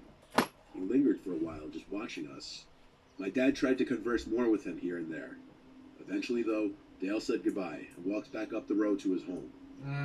We left Sunday together, and the next time I went up there was 2 weeks later. I went alone this time just to bring more stuff up, like my snowboarding gear, and set up the Wi-Fi. I guess Dale saw my car pass by, because soon after I got there, he knocked on the open door and stepped inside and said hello. I gave him a smile and told him to come in, which she already was. He told me the place was looking nice already. Then after some small talk, he invited me over for a beer. I said, why not? Followed him up the road to his home, which is also a mobile home. Maybe he'll... I guess I can't really disagree with a beer. I mean, if somebody gives me... Well, depends what kind of beers, because a lot of countries have a lot of different kinds of alcoholic beverages. Because in America, they don't exactly have the same, like, chocolate as us, because they don't really have that cocoa stuff that makes chocolate. a little bigger than mine. He then sat outside on his deck. He grabbed me a Heineken from inside and sat across from me at the table. So I tried to get to know him. I started by asking how long he's been there. He answered with 20 years too long. I asked a few more questions, and he had some similar, pessimistic yet somewhat joking responses. This kind of set the tone for the rest of the conversation. So he started asking me questions, like what brought me here, where exactly I was from, etc. All the questions he didn't ask us 2 weeks earlier. I told him I'm from Queens, and that I wanted a place to escape and to snowboard. I guess he didn't like my answer, I don't think. He started ranting about how us city folk are coming in and ruining shit, polluting the place and littering everywhere. This turned into somewhat of a debate, where I was trying to defend myself and other so-called city folk. I considered it a little debate, until I saw how heated he was getting, and he started to actually raise his voice in his thick accent, with his half-drank beer in his hand. This spiraled so out of control that at one point he... And I'll tell you one thing, if Satan was in your position, said good sir, Satan would have knocked him the fuck out, and or beaten his arse. Because Satan doesn't take shit from no one. Hey, almost dropped my crisps. He said word for word, "I don't know why y'all can't just stay where the you belong." I stood up and with a smile on my face Oh said, my God, "Okay, I piss think I'm gonna off, head back Adge. now. Thank you for the..." Oh my. Wow. Wow, I really don't care.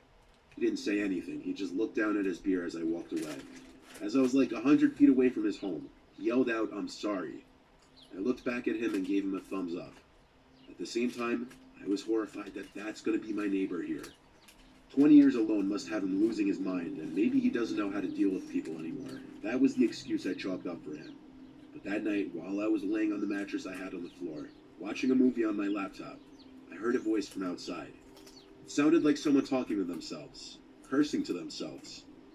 I looked out the window, but I didn't see anyone out there. It was just simply too dark out. The property is big and it's mostly woods, so you could imagine how freaked out I was hearing a voice out there. The next day, Dale knocked on my door again around midday. I knew it was him because I heard him calling my name. I didn't want to deal with him again. I stayed in my room. He had to have kept knocking for 5 minutes, which in itself was weird. And at one point he said, "I know you're in there, your car is here." That freaked me out. The guy is clearly not normal by my standards. He was already giving an early, weird, obsessive vibe. He finally left. Or did he? I continued on the rest of my day, almost uncomfortable to go outside in fear he was out there nearby watching to see if I was actually home and ignoring him.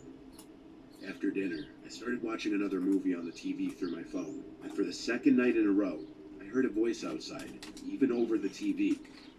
I had to turn off the TV to look outside. Couldn't see anything, so I went out to the deck and flipped on the deck light. Uh-oh. I saw Dale standing about 5 feet into the woods, arms flat at his sides for a second, before he could react to the light, and then he ran into the woods. I went back inside and considered calling 911. I called my dad, and long He's a crackhead! Get the fuck out of there! Nah! story short, he said hold off on doing that because once I call 911 on the neighbor here, is the day I don't want to show my face here anymore. I tried to just sleep through the night. Tomorrow I'd leave and go home for a month. Within an hour of me laying on the mattress, I heard Dale outside scream in an angry voice, "City piece of shit, I know you're in there. Leave, no one wants you here." He sounded like he was in a drunken fit of rage, but this was officially the moment I realized my neighbor there is a complete psychopath, and he may be the reason why I got this home at such a good price. I went home the next day, taking my valuables back home with me. I haven't been back there since, but you better believe the next time I go there, it'll be with my whole family. If he keeps it up, cops will be called. At this moment, I'm not really sure what to do, but I'm considering trying to sell this place if this keeps up, because at the moment, I'm actually scared to go up there alone.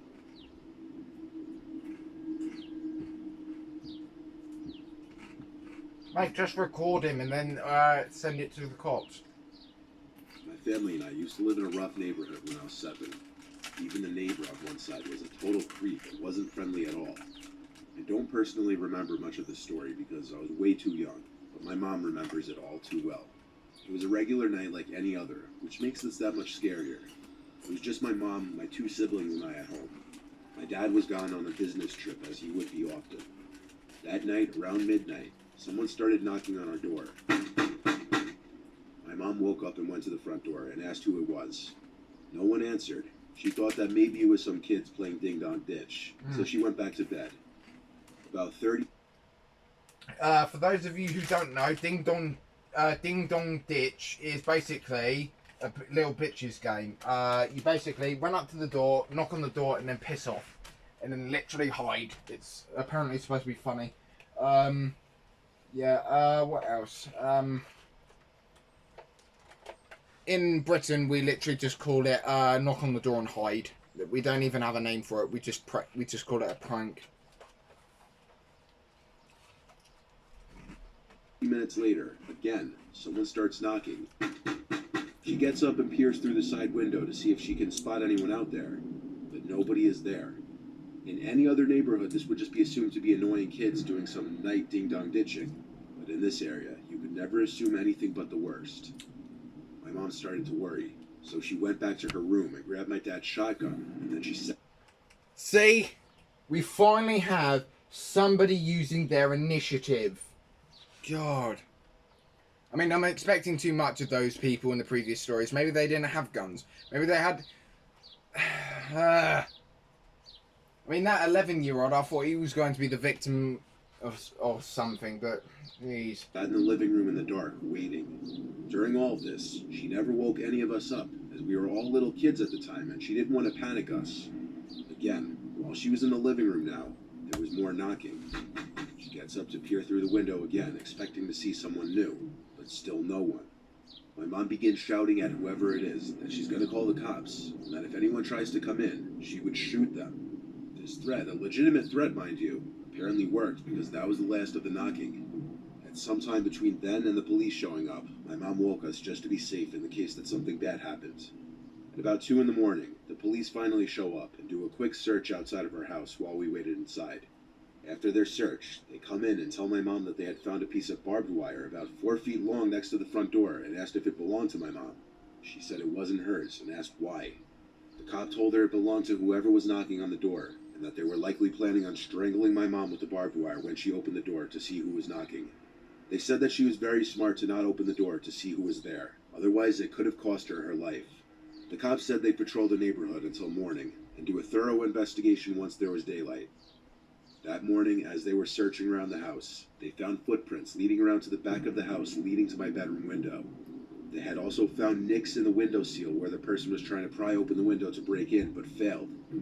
My mom always suspected it was this one neighbor, because on several occasions, she would catch him staring into our house at her through his curtains, and he was incredibly creepy and unfriendly all around.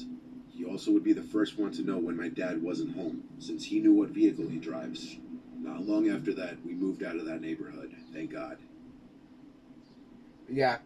The mother, using her initiative, grabbed the shotgun. And what did happen? Whoever it was, probably the neighbor, just pissed off.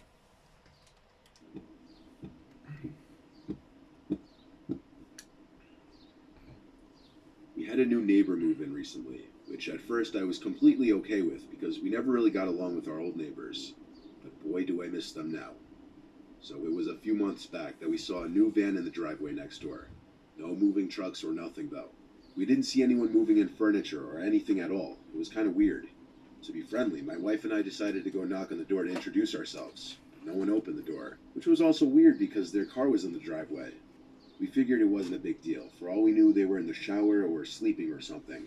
So our bedroom is upstairs, and at one of our windows we can see into the neighbor's backyard. The house next door has a detached garage in the backyard.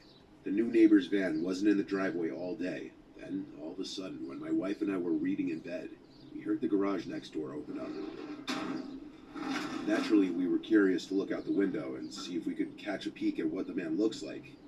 We creased the blinds a bit to look out there, and there he was, this middle-aged looking guy in a white t-shirt and jeans. The motion light over his garage was on, so that's how we saw him. He was bringing boxes from his van into his garage. We stopped spying before it got weird. A few days passed, and his car wasn't in the driveway at all, until one night we heard his garage door open again. Every so often on this one night, we would hear some weird scraping sounds coming from out in his garage, and then occasional bangs and such, probably from him dropping boxes in the garage. But what really did make sense was that metallic scraping sound that wouldn't stop. I went over to the window to look out again. This time he caught me staring. He looked up at my window, and I felt incredibly awkward. I walked away from the window, and seconds later, I heard him close the garage door. I told my wife I'm going to go out there and say hi. That's the only way I figured I could redeem the awkwardness I just created. I went outside in my shorts and t-shirt, and went over next door to the driveway, but the man was in his van with the engine running already, and I think when he saw me, he backed out of... Oh, shit, sorry. I've got a nosebleed, everyone. Sorry.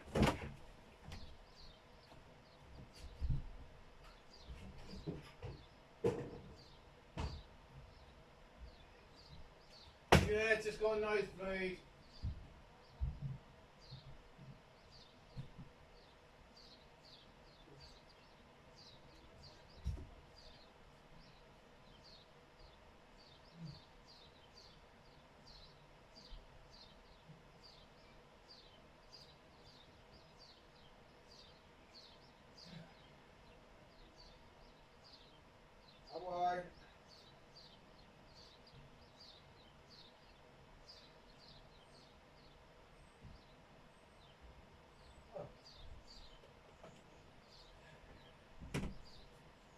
Sorry everyone about that. Just a nosebleed. Sorry.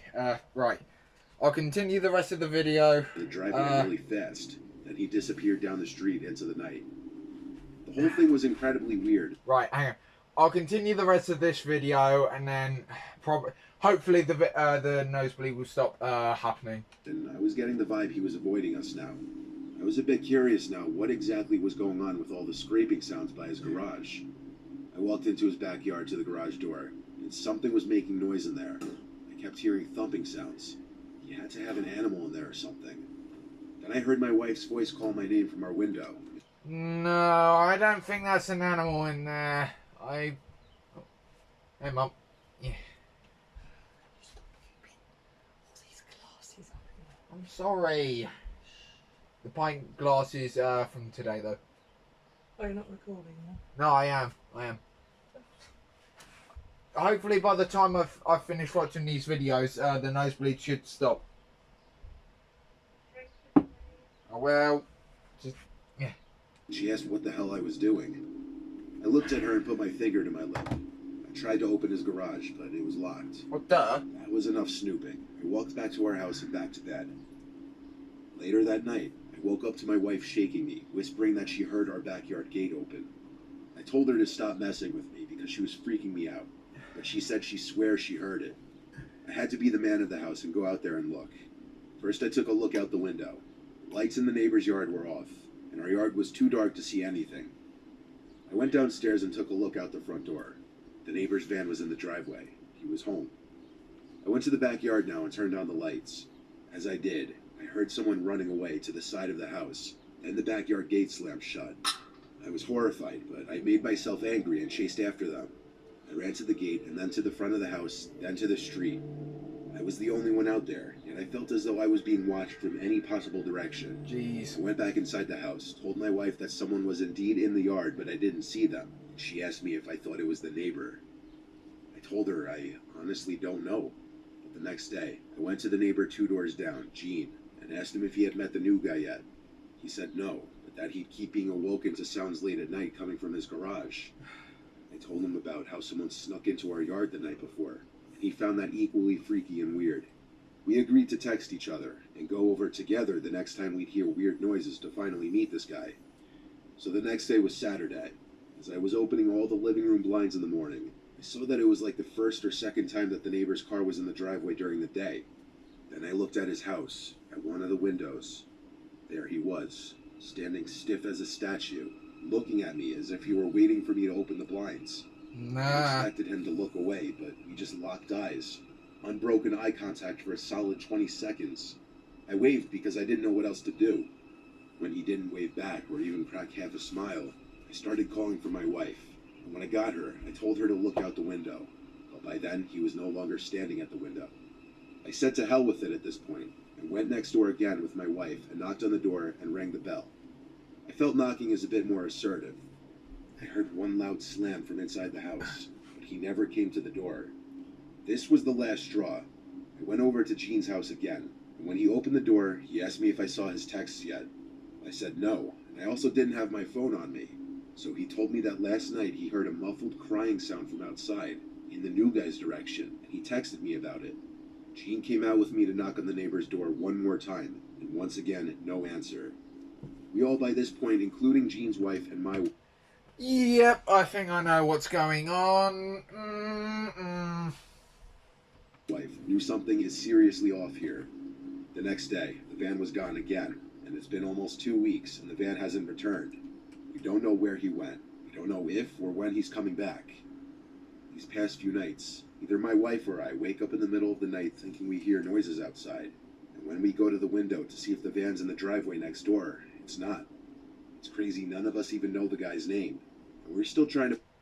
Yeah, I think you guys found a kidnapper, but you didn't act in time, and now said victim is gone. Just gone. Although they were civilians, they weren't really... Jesus Christ. There is... The muffled noises could only be a person in a gag. That's all I'm thinking of. put the pieces together, because because one night I heard something definitely alive in that garage making noises, and then another night, Gene heard what he thought to be a muffled crying. Obviously, he'll most likely be back, but I don't think any of us are looking forward to it. And maybe for peace of mind, we should anonymously report him. Or, I don't know, call in the cops now, save somebody's life. I swear, people are stupid. Ah, yes, we hear muffled noises coming from the garage, but you know what? We're not going to investigate. Why? Because we're not fucking... Because we're fucking idiots. My God. I'm glad I don't have neighbours that fucking stupid. Jesus. I haven't seen the first...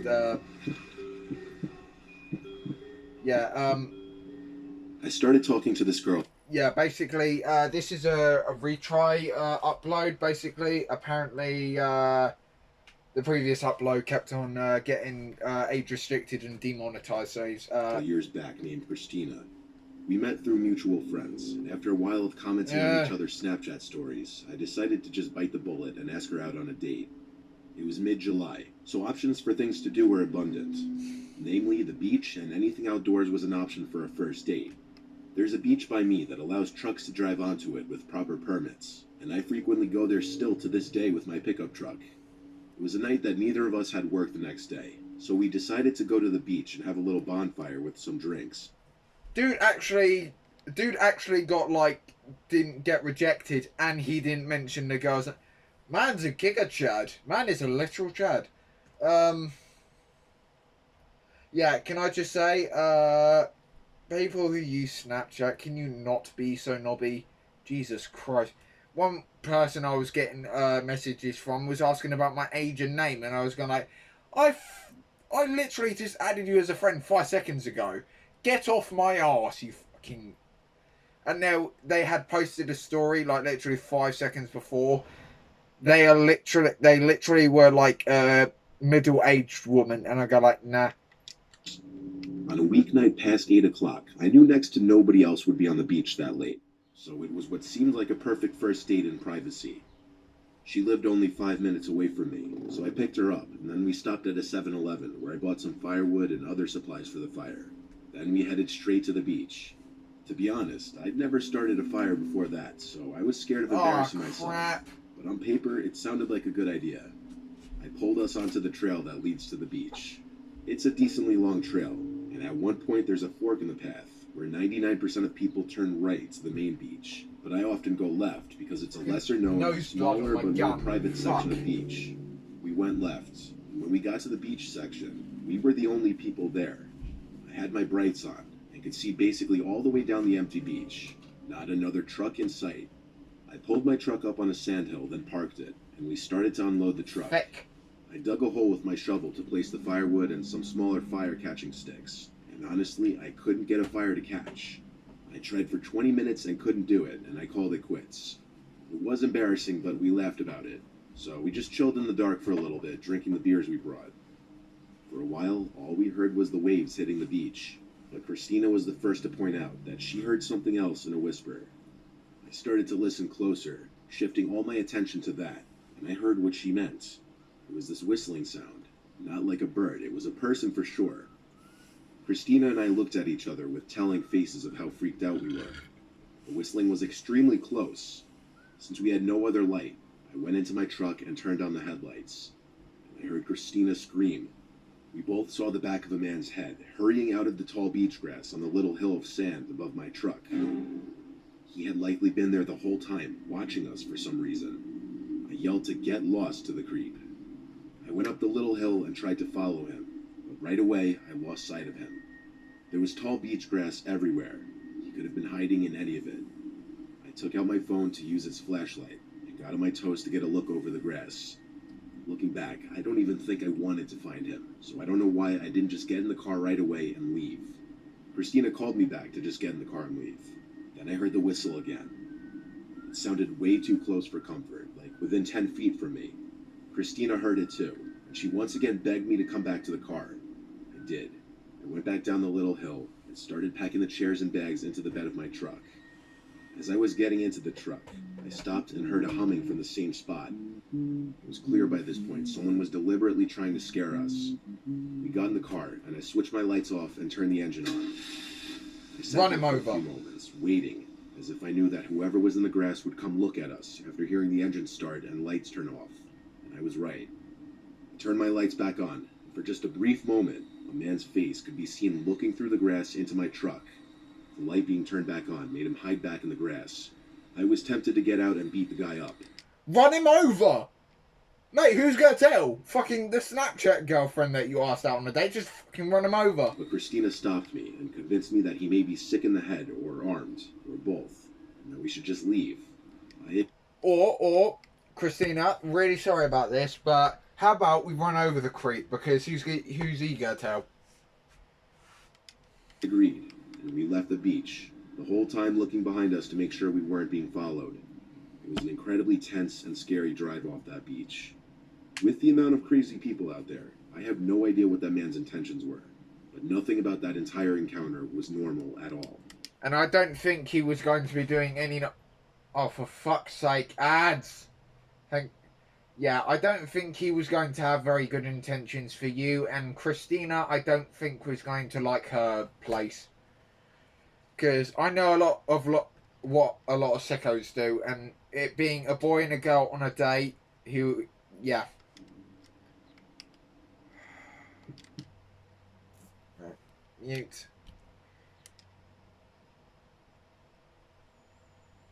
Oh my god, Yard Force presents We Fuck Prostitutes.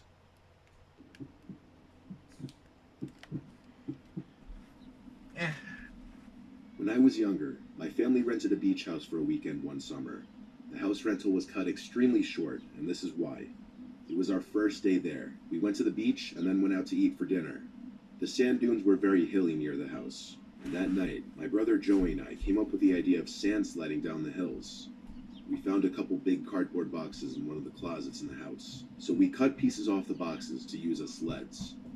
Our parents didn't mind us going out in the dark as long as we wouldn't stray too far away from the house. We found what seemed to be the tallest part of the sandhill and started riding down the pieces of cardboard box as if they were sleds. It worked pretty well, actually. When Joey made it to the bottom, I'd say his third or fourth time, he called up to me, "Tyler, what is that?" I didn't see what he meant, so I slid down the hill again and looked at what he was pointing at. It was something in the ocean. It was this black object sticking out from the water. The moon's reflection on the ocean was just enough to see this object, but not know what it is.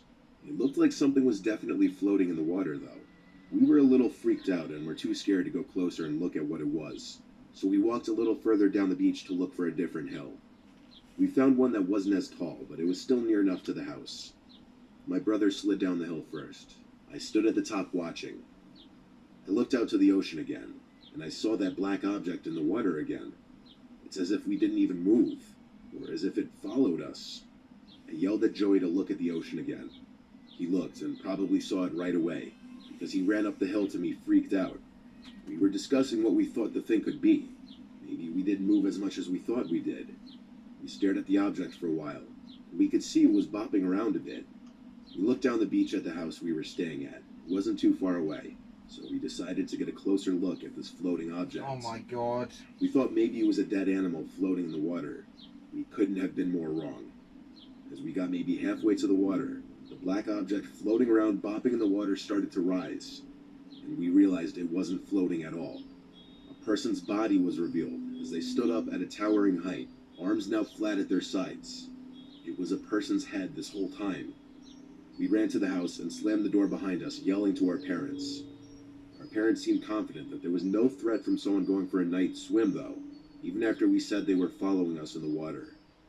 Our dad went out to the backyard deck with the lights on and looked around the beach, and when he didn't see anyone, he told us we had nothing to worry about. It wasn't until later that night that we heard our mom scream from the living room as Joey and I were in the room we were sharing. We jumped out of our beds to rush outside and see what it was. As we entered the living room, our dad yelled at us to go back to our room, but we didn't listen right away. They were looking at something outside. We walked over to see what it was they were staring at, close enough to see him, a naked, smiling man on the backyard deck, waving. My dad then physically moved us back into our bedroom and told us not to come out. We heard everything, as our dad was screaming threats of calling the police at the man. Then there was a loud bang from the glass of the back door, accompanied with the sound of our mom screaming. Our dad yelled at our mom to go stay with the kids. She came into the room and tried to comfort us, while we heard our dad calling 911, all while hearing periodic bangs on the glass. Our dad is not a big guy, and he's far from a fighter, so the chances of him going outside to confront that man himself were slim to none unless it was absolutely necessary. This went on for a few minutes, before the bangs stopped and our dad seemed calmer. A bunch of police cars came to the house. There were more police officers in the house than I can remember counting. My brother and I were asked to describe what we saw on the beach to help tie the whole story together. Our parents to this day tell us that the most likely explanation was a child predator on drugs. It was a very sick and disturbing thing for our entire family to go through. In fact, 12 years later, it's still cringy and disturbing to think back on. And yes, the obvious answer to the obvious question, did we leave after that encounter? Yes, we did. And our parents got their money back. We ended up staying at a nearby resort so as not to waste the weekend. But obviously, we were all a bit shaken up after that. Yeah. So about that person who me and the boys kept on getting abuse from. Yeah, he was a child predator. And Satan, he has a unborn hatred towards them. He even said how each and every one of us in the party hated predators, and how if Satan had a gun, he would just fully unload the entire mag into that person's face, and I too would curb stomp them. Because I get that there's a whole justice system, but like I know how some people are forced to do certain crimes, but if you are a child toucher, no, you do not get such excuses as being forced to. I will unload a ton of bullets into your face and end the discussion. I don't care what it is. Life sentence, 20 years, I will shoot you and I will deal with it right there and then. When I was 20, my girlfriend Stevie and I wanted to go to this local beach fireworks show for the 4th of July. However, all the main beach parking lots were completely full. It was absolute chaos trying to find parking. Eventually, we ended up driving further down the road to a less crowded, almost empty parking lot. People were parked in the lot sitting on beach chairs in the parking lot, apparently ready to watch the show from there, but Stevie and I didn't want to do that. We walked onto the beach with our blanket and drinks. We had to cross a tunnel under the overpass to get to the beach side, away from the parking lot. The beach was surprisingly empty. Apparently, we were the only ones who thought it'd be a good idea to walk to the main beach. We started our long walk. We walked for literally 20 minutes until the fireworks started shooting into the air. We weren't that close, but it was better than nothing, and we were tired from walking. We had the beach to ourselves where we laid down the blanket. We were literally just making the best of the situation. The fireworks show was decently long. About 10 minutes into the show, I heard voices from behind us. I turned around and saw a few people in the distance. They were standing facing the fireworks. Nothing strange there, probably just more people watching the fireworks show. Yeah, We exactly. sat for another 10 minutes or so, around the time the show ended. We were being eaten alive by mosquitoes by that point, so we picked all our stuff up and started speed walking back. We passed a few tunnels, and although they all looked the same, we remembered that the one we crossed had 2 garbage cans right next to the left wall. I could see a young man approaching us from the darkness ahead. He greeted us and asked us for help. I slowed my walk, but didn't come to a complete halt, because I was instantly wary of this guy. He looked to be one of the guys I had seen in the distance earlier. He was pointing into the tunnel next to him, saying his friend was injured and he needed help, but that he didn't have a phone on him. Stevie seemed equally sketched out as me. I continued to inch away from the guy while holding her, gauging this young Hispanic man who appeared to be in his mid-20s. I asked him where his friend was, and he said in the parking lot beyond the tunnel. I looked into the tunnel, which was completely pitch black. There was no way in hell I was going through there. This seemed incredibly off. I apologized and said we're in a hurry, and pulled Stevie along with me as we continued to walk quickly away. The man's tone changed to more annoyed, angry. He called me a piece of shit as we walked away. I didn't even turn around to acknowledge. I just whispered to Stevie to keep walking. At I'd look over my shoulder every few seconds, checking if we were being followed by him, and eventually I realized we were. He, along with 2 other people, were tailing us from not far behind, already indicating that the man lied about his so-called injured friend. We were about to be jumped. I could feel it. I told Stevie to run ahead to the tunnel with the 2 garbage cans. I knew if we both ran, that it would probably trigger the group of men behind us to chase us. She moved ahead in a low-key, non-obvious jog. I realized the men behind me were getting closer. I wanted to give Stevie a little more time to get ahead to the car before I would book it. By the time I'd made it to the tunnel, I turned around again, and the 3 men were almost right on top of me now. One of them started shouting, "Hey, come here." Stevie was trying to call me, but I couldn't pick up. As soon as I got to the entrance of the tunnel, I felt that they were about to run up to me and grab me, so I booked it through the tunnel, and I heard their footsteps right behind me. I sprinted on the concrete while barefoot, but I endured the pain in the heat of the moment, in fear for my life. I made it through the tunnel to the parking lot, which was lit up by streetlights, thank God. And somewhere in the tunnel, the 3 men stopped chasing me. The parking lot was now empty besides 2 other cars, and my car, which Stevie was already in with the lights on. Nice. I ran to get in the car, and I looked back one final time to the tunnel, and saw 2 of the 3 guys standing probably 10 feet into the tunnel, watching. I got in the car, and we drove out of the parking lot and down the parkway, and honestly, I was never so relieved to see the taillights of a traffic jam from the thousands of people leaving the main beach parking lots. Yeah. I have no clue if we were going to be mugged or murdered, but clearly those people were there that night with a plan. I'm glad we didn't fall for their trap. They're Mexicans. They were going to shove tacos down your throat. Don't accept them. Tacos are awful. I'm joking. I'm making a joke.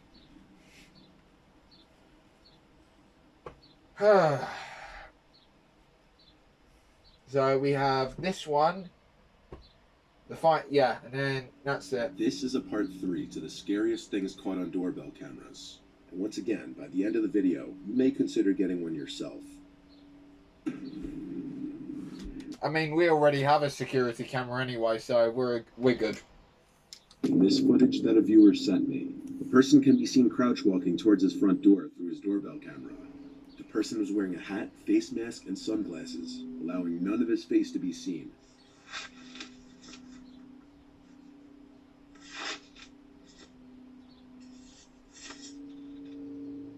After trying to open the front door and failing, the person starts to fiddle with the doorbell, noticing it's a video doorbell, so he probably tries to take it off.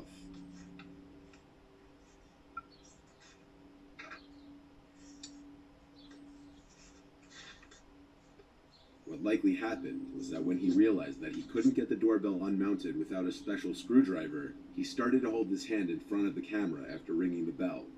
The viewer told me that this happened at 2 in the morning, and so when he heard his doorbell and ring notification go off, he instantly went to his phone to check who was at the door, only to see exactly what you're seeing.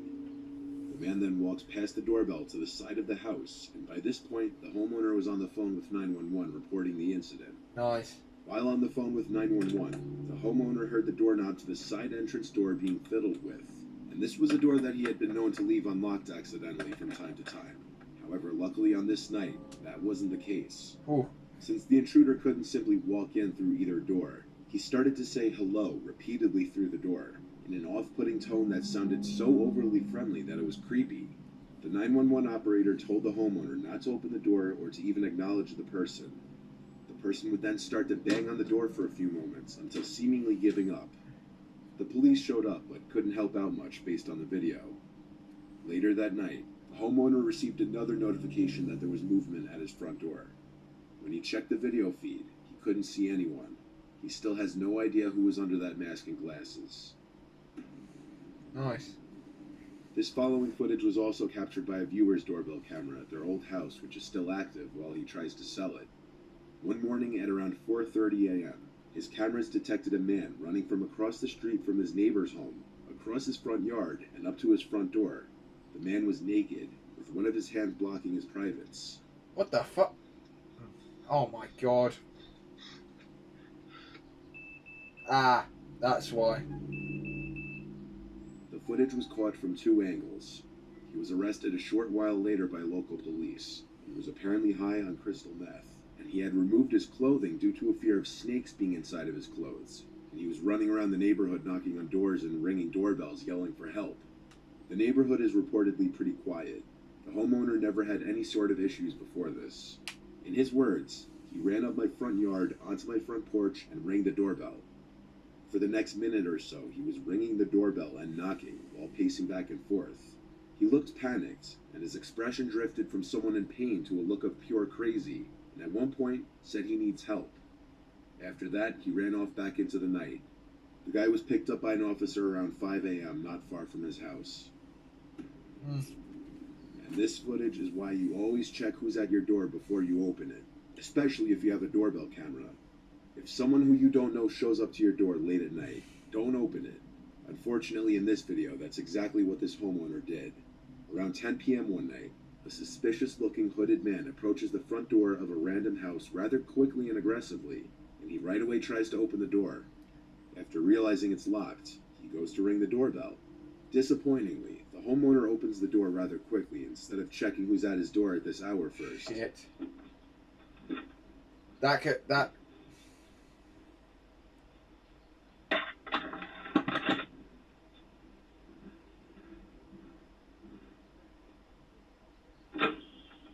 Hello. Who are you? Good. You need to leave. Alright. Push him out. Push him out. What? What's the Come on, where are you going? What's the stairs? Goodbye, Hugh. Fucking hell. That was close. The homeowner was likely too trusting a person, which put him in danger. Even his initial hi to the stranger at his door sounded overly friendly, considering the man was already creeping in the second the door was opened. Hello. The homeowner pushes the man out, causing him to punch the glass of the door before it's even fully closed. The man then stands there for another minute or so, fiddling with the doorknob a few times, though the rest of the footage is cut off. The dialogue is near impossible to completely make out, but it seemed the man was under the influence of drugs or alcohol, and was likely attempting to burglarize the home. The homeowner called the police, but the man was gone by the time they arrived. It's unknown if he was found.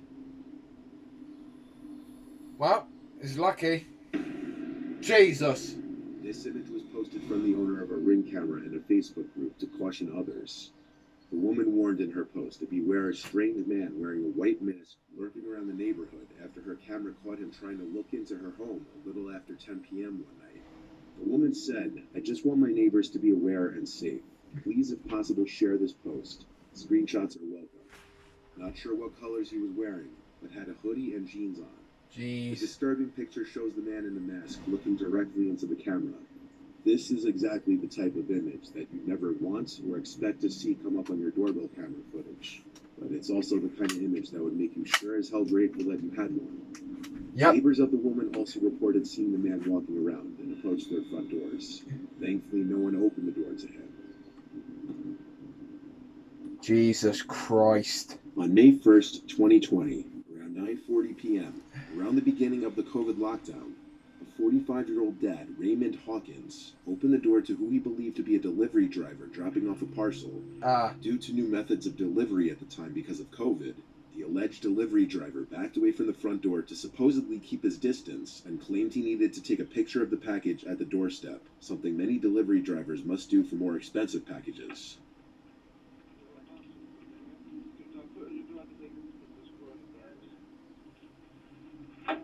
At this time, the father had his guard down due to the fact that he had no idea the man in front of him wasn't a delivery driver, and that he was in fact part of a gang that was about to storm into his house, all of whom armed with knives.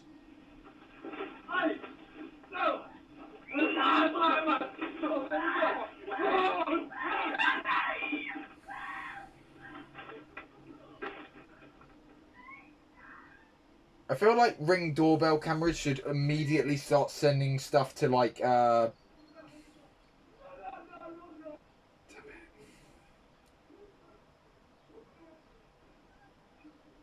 Also, I'm just saying, how the fuck did the Ring doorbell camera not pick up like this guy hiding with his friends?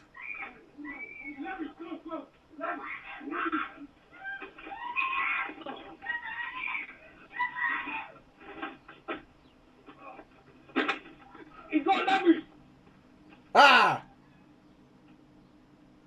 Christopher Sargent, the fake delivery driver, lunges at Raymond with a knife and attacks him when he goes to pick up the package, while 3 other masked men follow from behind. Muffled cries come from the house, as there's a struggle between Raymond, his wife, and the robbers. The robbers are only in the house for a few moments before being seen fleeing the house with thousands of dollars worth of items. Raymond and his son suffered non-life-threatening injuries, while his sons were described to be worse. 2 of the culprits would be arrested, Anthony Lascelles and Christopher Sargent, who were both charged with aggravated burglary and possession of a knife. The other 2 culprits were never found. One thing that can be learned from a lot of these videos is that some people will go to crazy lengths to trick other people. The major red flag in this case was that the supposed delivery was taking place at 9:40 p.m., which is way past the time any notable delivery company will deliver packages, usually the latest being 7 p.m. On April 10th, 2020, this was the footage taken by the Ring doorbell of a viewer's friend Kayla in a small California town. Kayla was being stalked by her crazy former friend Thomas, who became obsessed with her over time and would constantly express his alleged love for her, despite her telling him numerous times that she didn't feel the same way. The week that this footage was taken, Kayla was bombarded with texts and voicemails from Thomas. And as you can see, if you care to pause the video and read some of the texts, it starts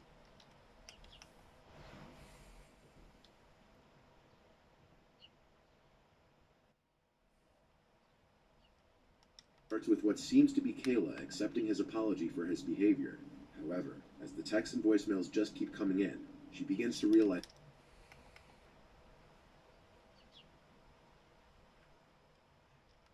how crazy he may be. What you're about to hear are some audio clips from different voicemails he's left on her phone.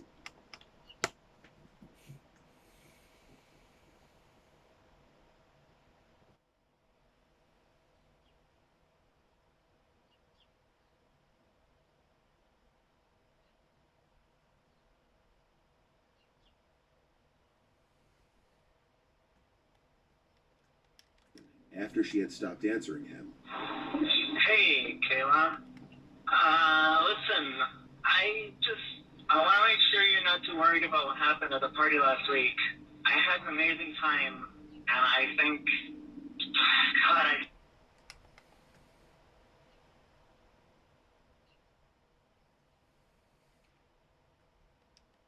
think you're goddamn beautiful, and I'm sorry I got so sick.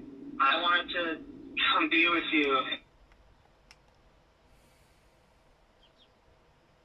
while you were getting ready, and I was just so totally out of it, and I'm sorry. But I think... Oh my god, fucking... hang on. I'm sorry I got so sick. I wanted to Why did you come do be all with this? you while you were getting ready, and I was just so totally out of it, and I'm sorry. You're my friend too, Kayla. My normal friend, completely normal friend who beams in the sunlight when I need... Who the fuck speaks like this?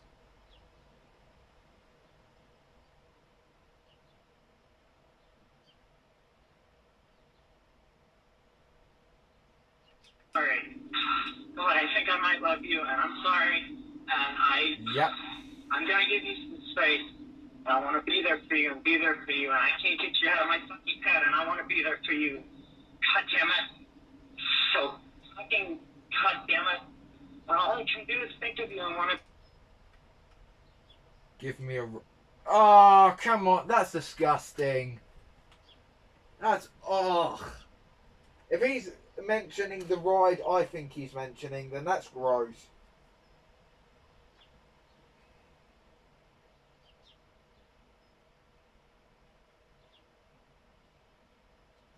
What the fuck? You are safe and you're my best friend, and you didn't touch ankles with me at the party so deeply. It still twitches when I think of you. What in the fuck? Be with you, and I want to be with you. I want to be your Flynn Rider, and I want to be everything to you. It's still twitchy, and we're not BFFs forever. And I was just hanging out with someone I thought was my friend too. Remember how interested you were in... Babe, you're fucking amazing. in the store. Sapphire was with me in the car that night. You are amazing. You're my knight I in shining know. armor. I'm so fucking terrified of you, and God, I love you so much. So much. Please call me back. No, I lied. I'm not gonna give you some space. I'm sorry. I'm coming over. I know you're up and thinking about. Jesus Christ. See, this is it furthering my point why I'm a shade. Like, I'm not gonna lie. I've been one of those people who have, you know, asked out a girl and she's like, I haven't got to the point where I'm literally stalking people down. I'm not that. I do not have the. I can't be asked to go fucking walk to another town. Honestly, I cannot. So, yeah. But when I kept on asking out one of my very close friends who was a girl, she said, I'm not interested. So, you know what? I backed off. I said, that's that, and there's nothing I can do about it. About me. I'm sorry. I'm talking. God, I'm not sorry. God, I'm coming over. I'm already driving. I've been driving the whole time. God damn it. I'm coming over. I'm not gonna give you space. I know you called me back. I saw that. Yep. I know you're up thinking about me. God damn it. Oh, God damn it. I'm coming over. One way or another, I'm coming over. Whatever. However, whatever. God, I'm coming over. I'll see ya. I'll be there in like 10 minutes or whatever. Whatever. I'm coming over right now. Damn it. I'll see ya. Bye. I love you. Rough road. Oh, it's a rough road. Fuck you, Kayla. I am fucking crazy. God damn it. Fuck you. I'll drive into the field. God damn it. Things like that, son. Fuck you. Fuck you, Kayla. I am goddamn crazy. I'm crazy for you. God damn it. I'll do it. I'll do it. I'll do it for you. I am crazy. Yeah, you are. Oh, that we can pick up. That we can pick up. We just don't know. Did he just refer to himself in the third person? That's. All right. I'll settle. Anything for you, my queen. Anything for you. No. I'm sorry, but if I see anyone at all refer to a girl as queen, princess, kitten, or anything else that's even creepier, I'm going to hit you with a semi-truck. Or a lorry, as British people call it. Anything for you, I'll settle. You're going to settle. My phone is dying anyway. I'm still going to drive by your house and bring it back, though. I dare you not to have your blinds open to check. I'm crazy. Maybe you'll never know if I did it. I'll do it. The footage of him showing up to Kayla's house was right after one of his phone calls saying he's coming over, even though it was clear by this point she wanted nothing to do with him. Eventually, Kayla and her friend Ravon would find out that Thomas wasn't even his real name. His real name is Matthew. He'd been using the fake name Thomas Castle, which was a reference to the Marvel character The Punisher. Thomas was a reference to Thomas Jane, the second actor to play the Punisher, and Castle was a reference to Frank Castle, the Punisher's last name. The fact alone that he had been using a fake name with his friend and supposed love of his life was already a huge red flag, and maybe a sign that he was hiding something in his life. Yep. The ring footage was taken at 2 in the morning, and after leaving, he would go on to send some more texts, which would progressively get angrier. 4 days after this footage was taken, Kayla and her friend went to the police and filed for a restraining order. He left her alone about a month or so after the restraining order was put into place. Kayla blocked his number and blocked him on social media, and reportedly he basically disappeared from the world, and no one knows where he is now. Well, that is where I'm going to end it. If I continue playing it anymore, I'm going to bore the hell out of you guys. I'll see you guys in the next one. And don't worry, my nosebleed is stopped. I'm fine. Don't worry.